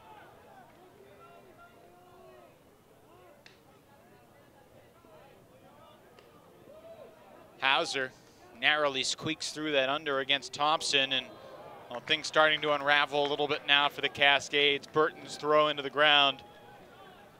Thompson takes off and Kearns lets it rip, and that's right on the money for another San Francisco score. Eli Kearns to Sawyer Thompson. Great example of why you want Eli Kearns quarterbacking your D-line. Yeah, no doubt. Recognizes the moment, has all the throws, plenty of power for this shot to Sawyer Thompson.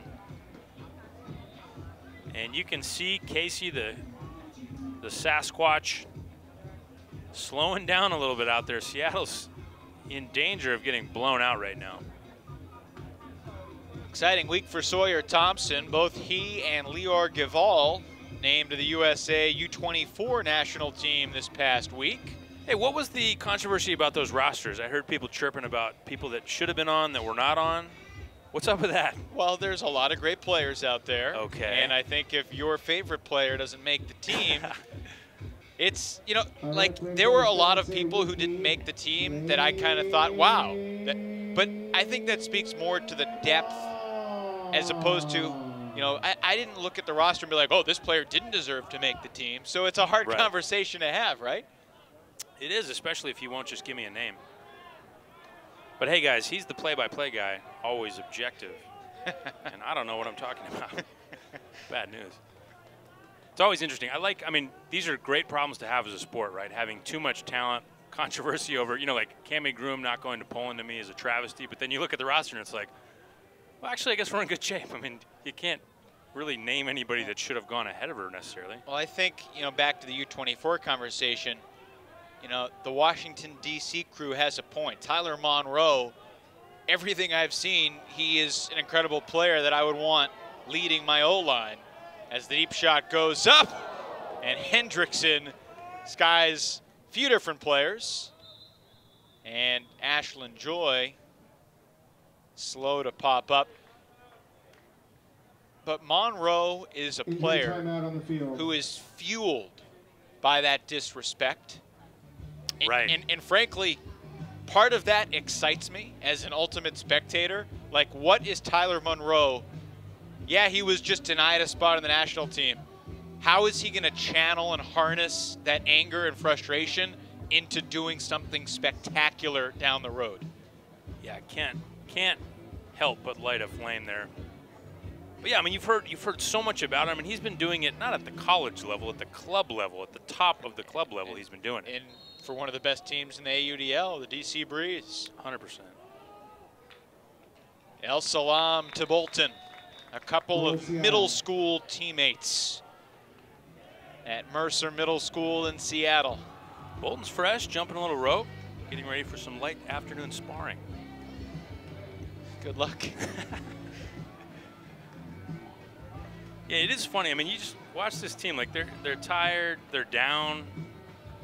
But they're just having fun, man. This is Seattle Ultimate. Like, they're having a good time. They're doing the right stuff, taking their shots, not getting too bent out of shape. Hey, you know, whatever, turnover, whatever. Shake it off. Let's play D. Let's get it back. Hey, while we have a moment, I know I am not a fan of the art of fighting, martial arts, boxing.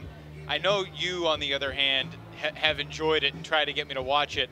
Pretty sure that Mayweather fight is championship weekend when we'll be in Montreal. Are you going to be like going nuts trying to find a spot to watch the fight? Do you care? Oh, I care, for sure. That's a fascinating fight. Floyd Mayweather's very old, okay? People don't realize how old this dude is. The thing he's got going for him is, A, it's boxing, B, the gloves are huge. But the problem he's got is Conor McGregor's got weird movement, a huge left hand, very awkward setups, and he's in his prime. Taylor shooting it for Rasmussen.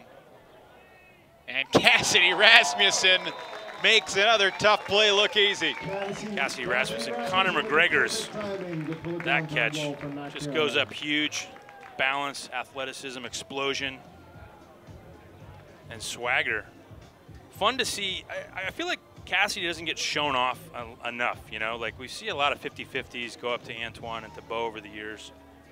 And you don't realize how damn good Cassidy is just in the air. A learning experience for Tien Yen, and a tough break for Zukowski, who's getting skied, even though that's not Zukowski, that's Yen. Right. Mac Taylor knows his target very well there, puts that up. So sound like you think that the fight is going to be competitive. Well, Conor's a bigger guy than him. I mean, we don't want to get too deep into boxing tonight, but Conor is 3 inches taller than him. He's stronger than him. He's faster than him, I think. He's just not as good of a boxer. I mean, it comes down to it. This is a boxing match. And Floyd's got the best defensive boxing in the history of the sport. So chances are it's going to be boring and Floyd's not going to get hit. I think we'll both be more preoccupied with the events of championship weekend, but maybe we'll get a chance to check that out. No doubt. That throw not exactly how El Salam wanted it to be released, and a couple players avoid a dangerous collision. Vitiello got the disc first. That was a Lepler-esque hammer. Unfortunately, that's probably true, especially into the wind. Thompson's backhand picked off by Henry Fan. So things opening up here. I mean, if you're Seattle, this is what you want. You want it to get a little sloppy. You want to be able to get some opportunities here for breaks. So let's see if they can capitalize and get back in this game. One thing that's also happening right now is late in the day in the Bay Area, especially in the summer, the wind picks up, the fog rolls in, and we're starting to see a little more wind right now. Feels good. Feels great. You're out of shape in a suit. Feels fantastic. A Kindred-esque hammer right on the money into the end zone from Duffel. Cascades with an important score under 4 minutes to play in the third. With just under 4 minutes left in the third quarter. It's a tall task to come back in this game for Seattle. But one thing we know is A, they can come back, and B, they won't beat themselves. I feel like the mental game of Seattle is quite good. Which actually was why it was interesting. Earlier this year, we saw San Diego make a huge comeback against Seattle and win.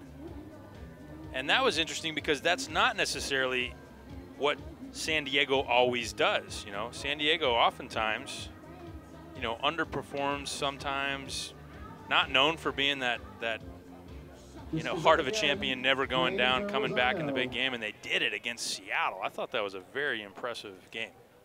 Well, it really has been a season of what-ifs for Seattle as Joy lets it rip. Mac Taylor sizing it up. Taylor elevates for the goal.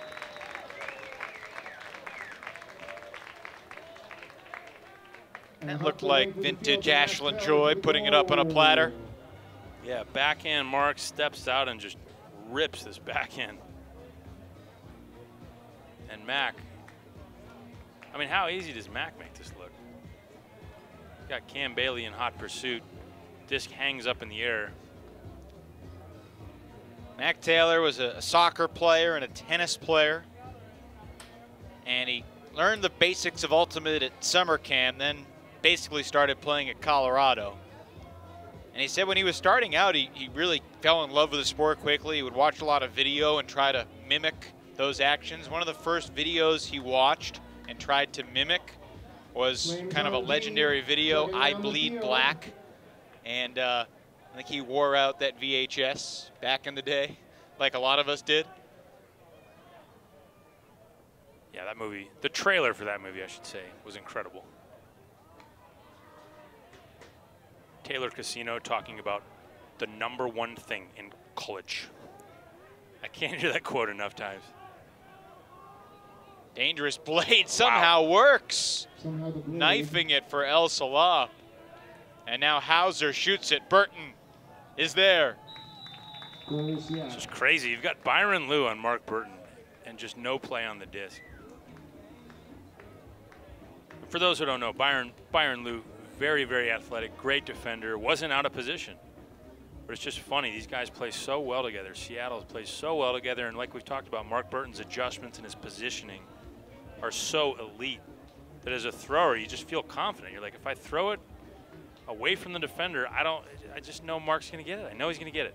That was like a Japanese throw to get it there, that blade. Yeah, 100%.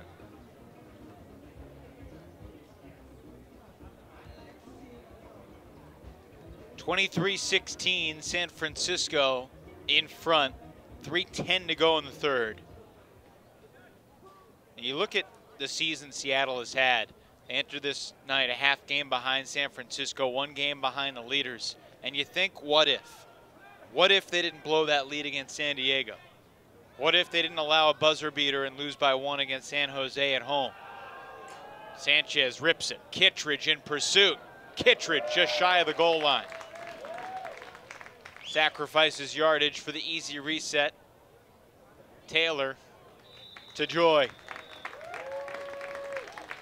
Ashton's like, I'll take that. Great offense from the FlameThrowers.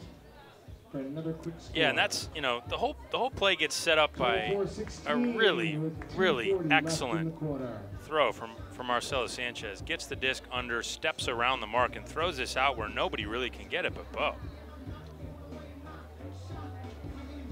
So the attitude all season for the FlameThrowers has basically been, look, if we play our A game, not too many teams that can hang with us. How close, in your opinion, has this FlameThrowers offensive performance been to their A+ game today? Well, they sure look sharp. I mean, I think part of it might be that they've got some good matchups and maybe they're not getting the best Seattle push, but I'm not so sure. I mean, in the first half, they were getting anything they wanted on O. And that's a good sign. I think, I'm not convinced the FlameThrowers are ever going to really hit their stride this year, even if they were to make the playoffs, just because it's awfully hard to hit the switch when you haven't been playing at the best of your abilities. And here's a wide open shot deep.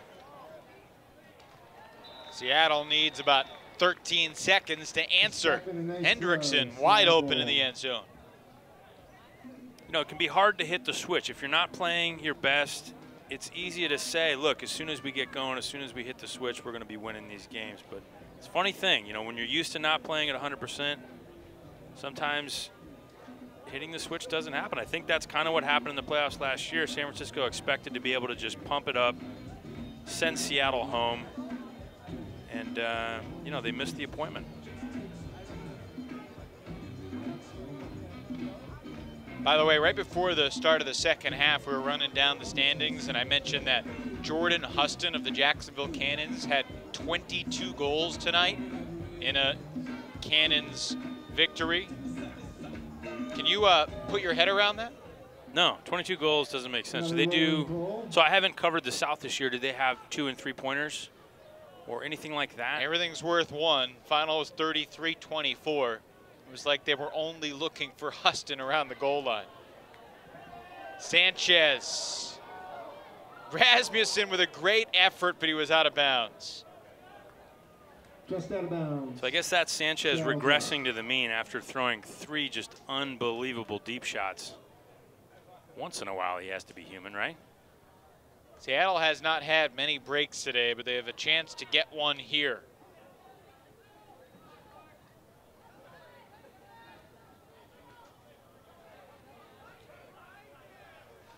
Cascades, if they can get a break or two, they do get the disc at the start of the fourth quarter. We've seen them come back from 7 before. But incompletion intended for Yen.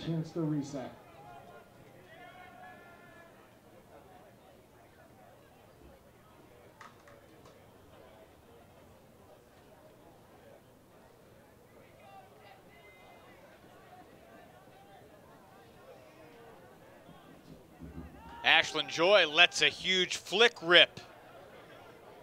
Kittredge, with a defender trailing, makes the easy catch. Was there ever a doubt? Ashlyn DeBow is a pretty good recipe. Sanchez to Schlockett, not bad either for the score.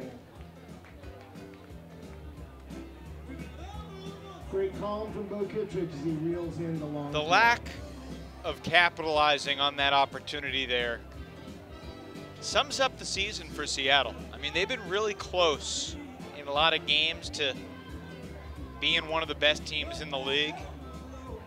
And, you know, it's hard to be too critical. The D-line had an overthrow and a deep shot, but against San Francisco, you have to be perfect. Yeah, you kind of do. I mean, that's the pressure I was talking about earlier that they put on you, is that you just rarely get easy goals. And when they've gotten, you know, quote unquote easy goals, it's because they've thrown a blade or they've thrown, you know, a high risk shot that's worked, and they're very good at that. But the point is, you're going to have to take risks. You're going to have to make a play to score against even the O-line of San Francisco. And that, I mean, that's, in my mind, you know, when you talk about why could they be an AUDL champion, it's because of that. I think when they're really locked in, the pressure they put on you is unlike anything I've seen.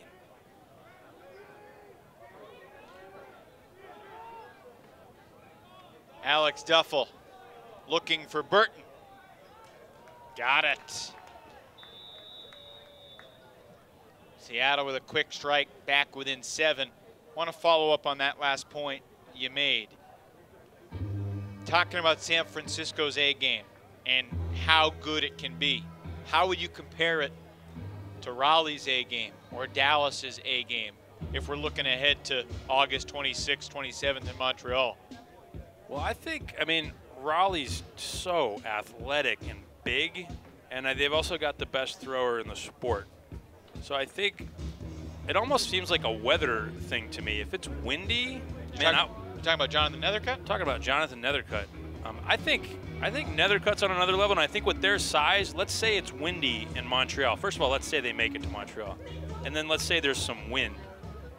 I don't know that anyone is going to beat Raleigh, because I think I've seen, like, so we watched Raleigh take out DC in club last year in quarters, and they were not favored to win that game, and they almost beat Revolver in semis.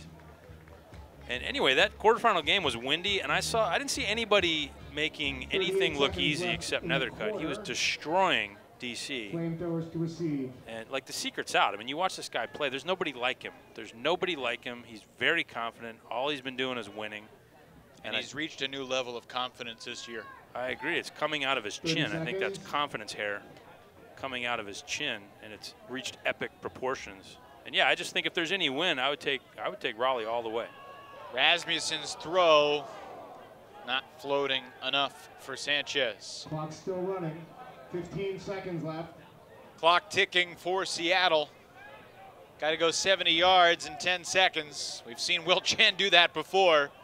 5. Yen's throw sounded like it was deflected. Still gets to the brink of the end zone, and it's in. Reed Hendrickson at the buzzer as the Cascades get within 6 in the final seconds of the third. Man, does Seattle have a sense of the moment or what? I mean, this is just a wing and a prayer. Great job getting it to the end zone. You know, it almost doesn't matter what the shape is. The harder it is to read, the better. And Hendrickson just goes up and makes a play. Did you think Rasmussen deflected this? Let's see if we can see. I thought he got a piece of it with his foot. Wow, I don't know. That's pretty incredible. Still gets to Hendrickson. Great throw from Yen just in his third AUDL game. Well, the Cascades will get the disc to start the fourth. If they score, they can get it as close as it has been in a while. But the FlameThrowers leading by 6 with 12 minutes left to play.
We go to the fourth quarter with our Fulcrum Media-led crew. Evan Lepler, Chuck Kindred along with you as the San Francisco FlameThrowers lead by 6, but they did lead by 8 and had the disc to go up by 9.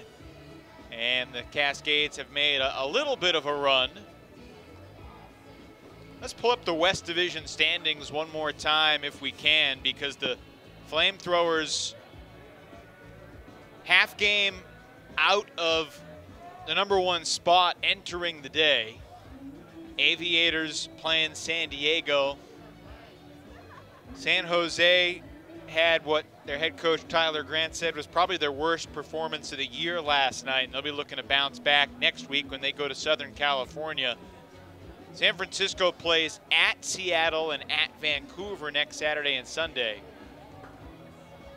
And it's anyone's guess how this is going to shake out over the next 8 days as we wrap up the 2017 AUDL regular season. San Francisco on 0 to start the fourth quarter. Yeah, the playoffs will be fun to watch regardless. They lead by 6.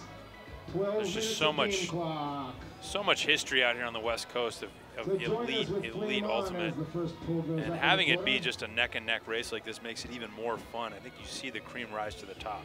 By the way, LA and San Diego 8-all late in the second quarter. San Diego's a tough out. And by the way, I mean, maybe one of the, I don't know, is there a better defender in the West than Steven Milardovich?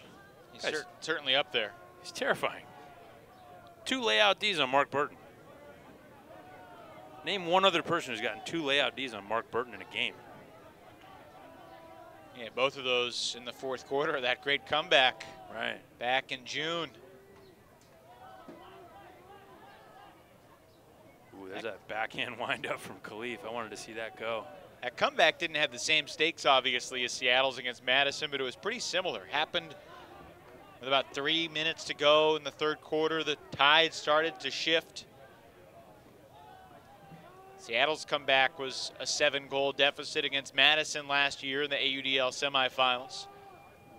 El Salam to Hendrickson for the score. And it's a 5-goal game. Yeah, that's a boss throw from Khalif. Steps around and finds that angle out around Antoine Davis's mark. Antoine telling his team, hey, that's my fault, I can't let that off. So here it is. Antoine's just not quite close enough. Left hand's a little low. And Khalif steps around, finds that angle. Hey, we've spent a lot of time talking about that Seattle-Madison game, but I want to ask you something about the Madison Radicals this year. Obviously, that was kind of a hangover over their season. The cloud, the gloom of the blown lead last year. You're a mental skills guy. What's the key to overcoming a truly heartbreaking season-ending loss like that? Well, I just think you need, first and foremost, to address it. You know, a lot of teams just want to sweep it under the rug. Next season, let's face forward. And it's like, look, that happened. That had a big impact on the community and the team. You need to talk about it. Taylor looking for Rasmussen. Randolph on his horse. And Randolph gets the D. Yeah, and so we're seeing the wind pick up here a little bit. Mac put that out to space. The wind carried it further to the right than he was expecting. And basically that would have been a goal a quarter ago. And the weather is changing, as it always does late in the day in the Bay Area, especially in the summer. Well, if Seattle can score this year, they will have transformed an 8-goal deficit at 25-17 to a 4-goal gap at 25-21. Will Chen, a layout grab, and then making Al Salam work for the catch. Cascades still moving well downfield. Got one timeout to work with. There was a moment in the second half yesterday when the Cascades got a turn against San Jose, and Burton was kind of saying on the sideline, Khalif, take over the point. No doubt. That's what I was thinking just now, is I'd love to see Khalif downfield cutting, because I think he's got an edge there. I mean, it might be that he's been playing, you know, in college, he's going to be the guy on the disc. He's so good with the disc. Nobody in the college scene is really at that level. So it might be that he's used to being more of a handler. Kavanaugh looking for Doherty. Can he get there? Yes! 4 straight scores for the Seattle Cascades, and this one is not over yet. Yeah, Seattle always surprising you. I mean, just when you think it's over last year in the playoffs, just when you think they're coming down here to take their lumps and go home, this is a team that wins. And, you know, to finish the thought about El Salam, I just think, you know, sometimes guys get stuck behind the disc because they're so good behind the disc. He's so good with the disc. He's so dangerous. But he's also just, I think if he gets a few reps, he's a potentially really, really dominating cutter. And having those throws set up by a hard underneath cut, I mean, it just all the more showcases his ability to attack with a disc. No question. He's staying out in the field for the next D point. Great grab by Chen on that reset. Yeah, the old man from Harvard getting down and dirty.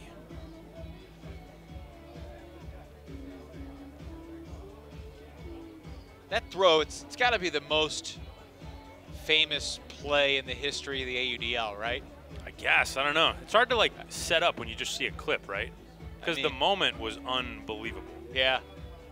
That was, what, end of the third quarter? End of the third quarter last year in the semifinals. He had the disc with a clock winding down on his own goal line. And we're like, okay, he needs to gain a few more yards before they try to find the end zone. And he just let a backhand that soared probably about 80, 85 yards in the air perfectly for Seattle's Matt Russell. And I think that got Seattle within 2 after they had been down by 7 just a few minutes prior. Officials conversing in the center of the field. Not sure what about. 9:28 to go, and San Francisco maybe feeling a little pressure for the first time today. There's Exton Titcomb on the right, one of the 5 siblings that own the Seattle Cascades. Zaylen, Exton, Vero, Rory, and Chena. All 5 Titcomb siblings have a silent H in their first name. That's right. And actually, as Ultimate players, they've gotten better and better as the years go on. Zaylen, great. Exton, better. Vero, better. Rory, better. And Chena, better? I don't know. Maybe not. Both Titcomb sisters dealing with torn ACLs, but working their way back onto the field.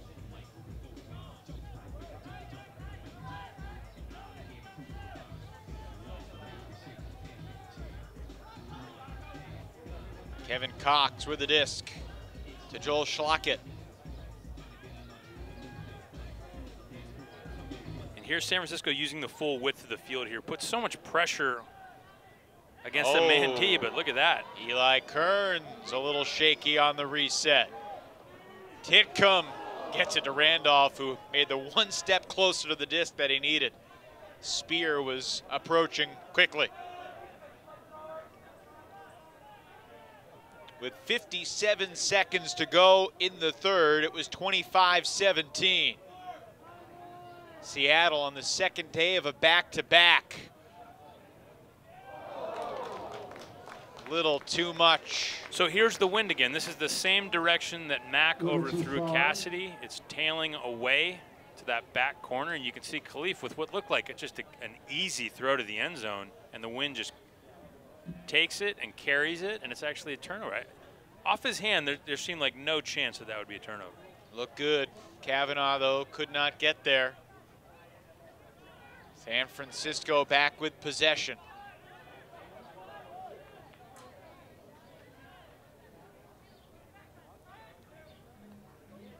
Davis will send Cox. El Salam had it all the way.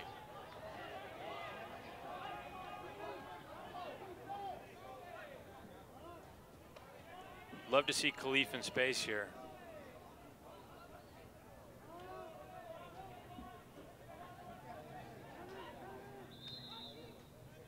Timeout called from the Seattle sidelines. It's the final timeout of the game for the Cascades. 7:18. They're trying to get back within 3. If Seattle were to come back and win this thing, well, then they'd be in position where they're going back home to face these FlameThrowers next week. And because Seattle already has a win against San Francisco, one more Seattle win would clinch a potential tiebreaker, which could be involved. It's hard to prognosticate just how the West is going to shake out. But, I mean, I talked about it on the Friday Forecast podcast, just hypothetically. What would happen if Seattle goes 2-0 this weekend, not thinking it was really a plausible threat because they were going against first place San Jose and this uber-talented San Francisco team. And with 7:18 to go in the fourth quarter of game number 2 of the weekend, it's not impossible. No, this is right where you want to be if you're Seattle. You just want to keep it close. San Francisco, I think, really let this one get away in the third quarter. I mean, they should have closed out the third quarter up 8 or 10. And they let Seattle come right back into the game. And, you know, it's very winnable for Seattle. If you just joined us, we were on serve 6-all in the first quarter with very few turnovers. Then 10-7, San Francisco broke free, led by 3 at the end of 1, led by 4 at the half, stretched the lead to 6 at the end of 3, but it had been 8 before the Cascades got it bound to 6, and now it's down to 3 as Seattle's fourth quarter storm continues. Great handler play from Seattle. You know, getting the break off in the short space to open up the whole break side for their vertical stack downfield. I mean, that was all it took, basically. Those two guys resetting the disc until they get the look they want, and then Mark Burton exploding off to the break side. It's looking pretty good, 3-point game. And it seems to me that if they're going to come back and beat San Francisco, I don't think San Francisco is going to fold. So they're going to have to really beat them. And I don't know. Yeah, I mean, it reminds me of, you know, that sentiment from before, like Khalif, take over. Now's the time, take over. You know, they need a guy like Khalif to come out and put his mark on this game. And I'm not sure if, you know, mentally if he's ready to do that, to be that kind of a player, but that is potentially his destiny as a player. He's on that level. Well, you look at the San Francisco O-line that's taken the field and you think, okay, Seattle scored 5 points in a row, but this group of Ashlyn Joy, Joel Schlockett, Jordan Marcy, Cassidy Rasmussen, Bo Kittredge, Marcelo Sanchez, and Mac Taylor, this group of 7, we get it on the 40-yard. I think you'd have about as much confidence in this group of 7 as any 7 players in the world right now. Absolutely. To get a hold in pressure situations.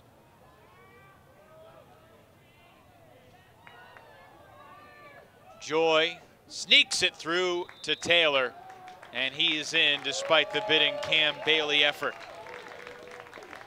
San Francisco Yeah, Cam Bailey really has his hand full trying to shut down Mac Taylor, especially downfield. Mac with his size can be such a problem. And He's got great speed, great awareness. You know, and this is basically the race to the cone. He gets just enough of a look here for Ashland to thread it into him. We've got nice long sleeve things for sale at the merch tent. So the drought ends. It had been more than 6 minutes since San Francisco had scored a 5-0 run from Seattle. And yet there's still a steep mountain to climb for the Cascades. It's like a fake peak. If you're hiking and you think you're almost getting to the top, and then you get over this clearing and you see that there's an even steeper section that you still have to ascend. It's not easy. Isolating Hauser, and he'll shoot it deep. El Salam on his horse. Can't get there. So throwing deep to that corner is going to be very difficult. Bad throw, but did you see how open Khalif was? One move. I mean, really, it wasn't even an incredible cut, but his ability to rock the defender under and then release deep, he's got 5 steps. He's got at least one fan here today. Right.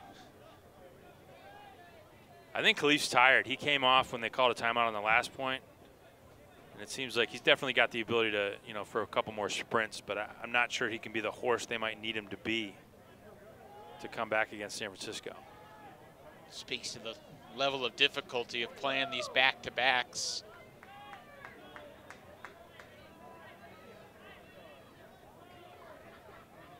You look at what Jacksonville did last week, winning on back-to-back days at Dallas and at Austin. Might be the most impressive 2-0 road trip weekend we've ever seen in the AUDL. Yeah, they are so fun to watch. Sawyer Thompson will run that one down, and the FlameThrowers with a counter punch. Yeah, great look there by Cox. Steps around, puts that out into space. And throwing to that end zone, much easier than throwing to the other end zone on that same sideline. You can see the disc flies a lot more true. He's able to step out here, put the backhand out, and have it just sit on a shelf for Sawyer to run onto. Sawyer Thompson, a young kid, just finished up his college career at Brown University. A very promising young prospect in the Bay Area scene.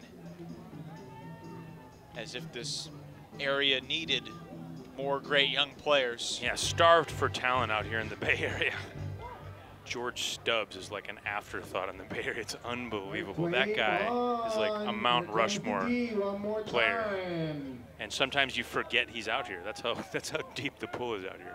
Lands inbounds.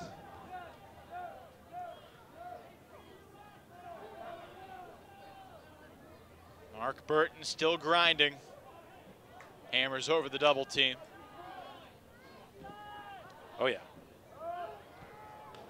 Hauser sending El Salam. Versus Davis. Antoine Davis wins the aerial battle. Yeah, that's fun to see that one go up. That hung up for about an hour. Antoine. But what a fun matchup to watch. I haven't talked a ton about Antoine Davis today, the Virginia Tech alum who had a brief cup of coffee with the DC Breeze a few years back. Oh, wow. Davis looking for the bookends. Unable to milk it all the way to the goal line. He'll need some help. The reset for Spear. Back to Davis. And bookends for the young Virginia native. Another incredible gain for the Bay Area ultimate scene. And another incredible huck from Marcelo Sanchez. He's got a way of just making hucks look so easy and high percentage. Here's the throw and go from Antoine Davis. Michael Spear sees him with the step and says, I could use another assist on my stat line right now. But it's worth mentioning when Marcelo makes a deep shot, Khalif goes up a little early there. When Cello makes a deep shot, I mean, it just doesn't look like anyone else's deep shot. He steps all the way into the forehand side. Steps all the way around the mark and makes a flick huck that's low, that stays flat. He doesn't have to put any blade on it. I mean, it's like, how many guys can hit that shot? I can't think of anyone else really. Marcelo Sanchez has been an Iron Man. He's playing in his 46th straight AUDL game today. Been a couple of years at Las Positas College and then went to UC Davis. Grew up right down the road from Patrick Leahy, former flamethrower. Goal, Seattle Cascades. And the Cascades counter quickly there. When you're down by a half dozen with less than 5 minutes to go, you need to score fast. But still a ton of work to do, and I think the conversation can begin to turn to next weekend, Chuck, with this Seattle team basically needing to beat San Francisco and needing some help to get into the playoffs. That's what it's going to take for the Cascades with a loss here today.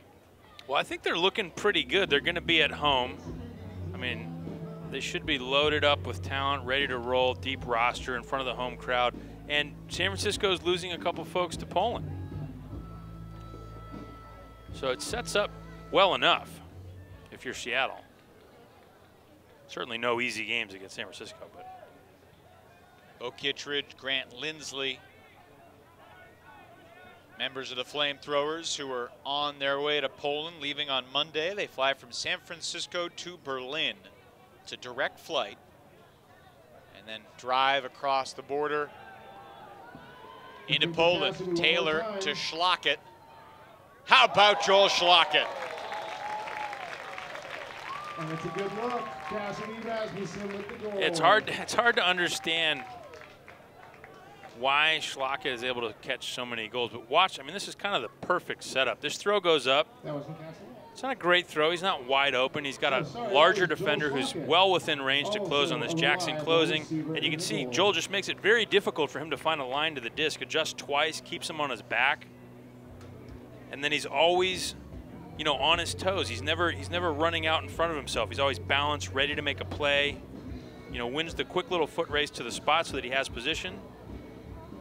And once again, you know, a relatively simple catch for Joel Schlockett. A lot of guys would get D'd or turn that into a 50-50 ball and have to use athleticism and timing. He makes it so much easier than that.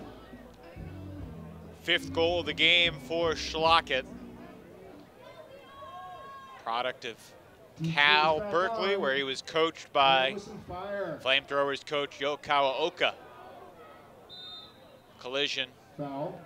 And Gaval's bump of El Salam gives Seattle a gift 10 yards.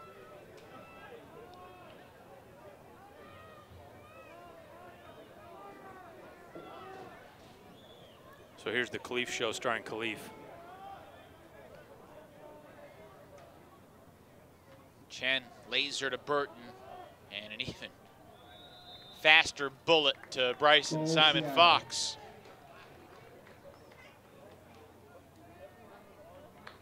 Yeah, that was a sneaky little shot from Mark Burton. He put all his power on that.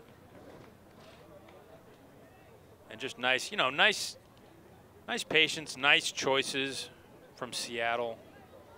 I love watching Seattle play. I'm glad we've gotten to cover them so many times this year, just because I just feel like they have a style, especially on the offensive side of the disc, that you don't see much. Very impressive. All the different throws, different looks. Well, let me run this by you. As San Francisco marches to a victory with 3:14 to go and a 5-goal lead, it would take a pretty impressive miracle right now for the Cascades. The FlameThrowers, since the team was founded, with a win today, would improve to 38-16 all-time in the regular season. Go back on offense. Seattle team, since they became the Cascades in 2015, with a loss today, they'll be 24-16 in the regular season. So 37-16 versus 24-16. Both teams have winning records, but San Francisco has had a much better percentage of success. And then you look at the postseason numbers as Kittredge connects with Schlockett. All time, the FlameThrowers are 0-3 in the postseason.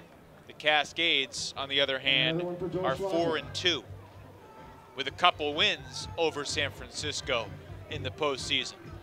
Your thoughts? Yeah, there's no doubt Seattle kind of plays it low-key during the regular season. I mean, you never know. You just never know what you're going to get. But this is, I mean, this is a championship city. Seattle has been at the top of the sport for the longest time. Congratulations to each other teams. And I think you see that when you see the playoffs roll around. I think, I mean, I think they probably more than most teams get better during the course of the year. They tighten the screws. They get a tighter roster. They get more production out of their stars, I think. And so they have more of a, more of a hockey stick at the end of the year, big upslope than other teams. But man, they're fun to watch. And next week at home against San Francisco, that's going to be a pretty fun game to watch. Not the most successful pull, but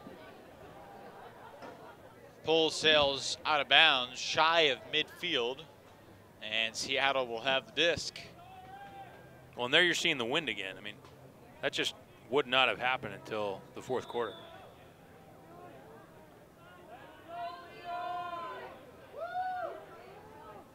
San Francisco crosses over the 30-goal mark yet again. Wow. Tight margins there for Khalif to hit Mark Burton. Looked like a foul potentially on the mark. Foul on the mark. Burton steps through the double team. Probably a good idea in this league because any contact with the hands as he steps through is a foul. This is the third time this year that San Francisco has scored at least 30. El Salam tried to break the disc with that spike. I'm not sure that disc is usable anymore, Chuck. Didn't sound too good, did it? The acoustics were not great. It's kind of impressive that he broke a disc in weather like this. So here's the step through by Mark Burton. Looks like he certainly got touched a bit by the double team marks. And Khalif sees I mean, essentially when you're on the goal line, you need to win a foot race to anywhere, essentially. And there's a vein right up the middle here. Khalif just sprints and puts Kevin Cox on the spot, essentially. Well, clearly some frustration for El Salam, who's going to fall short of a sweep here in the Bay Area. He's a confident kid. 23 years old, he'll be 24 in November. Won a couple of state titles at the Northwest School after starting his career at Mercer Middle School, where he was teammates with Jesse Bolton and Henry Fan and Z Chen. 4 guys playing today for the Cascades were middle school teammates. That's how they do it in Seattle. Yeah, that's pretty neat. That is pretty neat. And that's the future, isn't it? That's how it's going to be moving down the road. Kind of like the AAU teammates in basketball. You just see guys that have been playing against her since they were, getting rides to the games. Right. By the way, LA and San Diego were tied 10-10 at the half.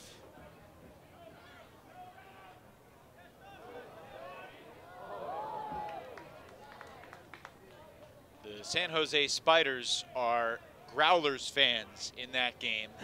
That's right. Yeah, if San Diego stings LA, that would be something.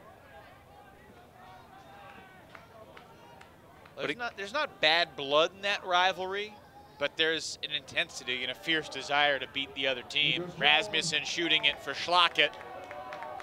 Of course, he'll get there.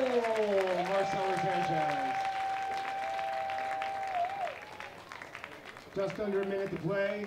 That's a nice throw from Cassie. I mean, it seems pretty simple, I guess, because Joel throws it and Bolton doesn't realize he's cutting it until essentially it's too late.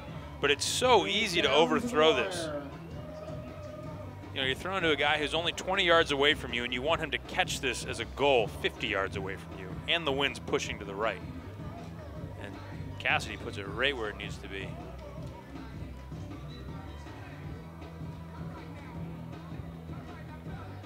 Under a minute to go. San Francisco about to improve to 8-4. This is the only home game for San Francisco in their final 5 games of the season. They lost the first 2 road games in that stretch, at Toronto and at San Jose, back-to-back Saturdays at the end of June. 25.8. Be at Seattle and at Vancouver next weekend. FlameThrowers could still be the #1 seed in the West Division. They could also still miss the playoffs in the West Division, depending on how things shake out next weekend.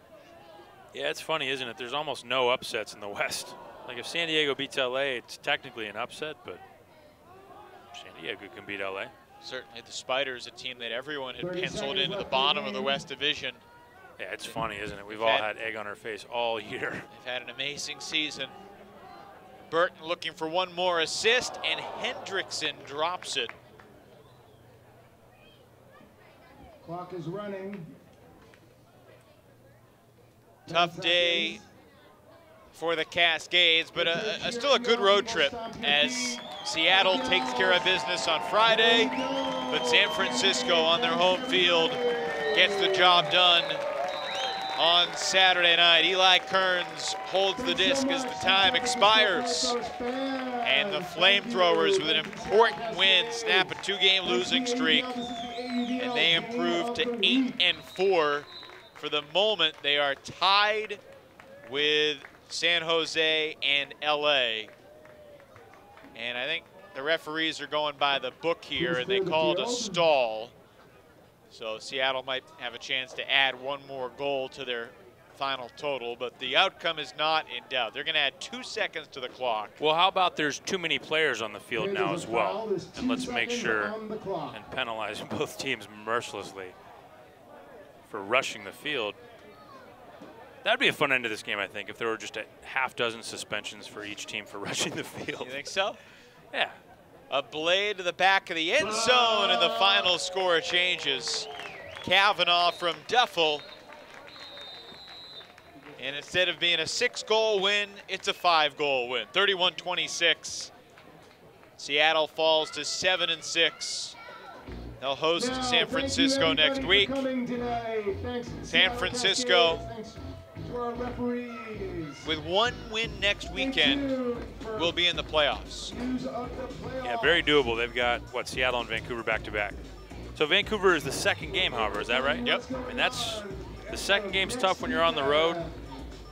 Not as fresh, tired, you've been traveling, you've been sleeping in the Motel 6 in Seattle, you know, and then you got to get up and play Vancouver. It's not easy to do. Did this San Francisco team impress you tonight?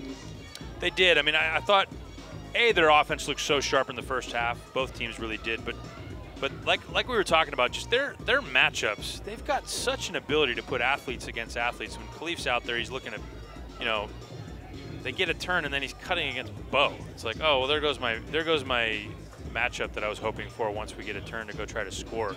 And there's so many guys like that. They've got great athleticism, great size. All the fundamentals are there. You know, tough marks, tough grit. And I mean, you look at this. Look, this is like a who's who of Ultimate walking down the field right now. Marcelo Sanchez with a big smile on his face. Joel Schlockett as well, and Ashland Joy. Finally, he wins a game in the AUDL. It's the first win for Joy since the 2015 AUDL championship game in San Jose. Well, he's not a winner. We've always known that about Ashland. He's just had a tough streak. You can go talk to Ashland after the game. I'll tell him what you said. 31-26 is the final. Seattle certainly had plenty of highlights, and they were fun to watch throughout the weekend, but the efforts of guys like Pat Bayless and Antoine Davis, along with the San Francisco superstars like Sanchez,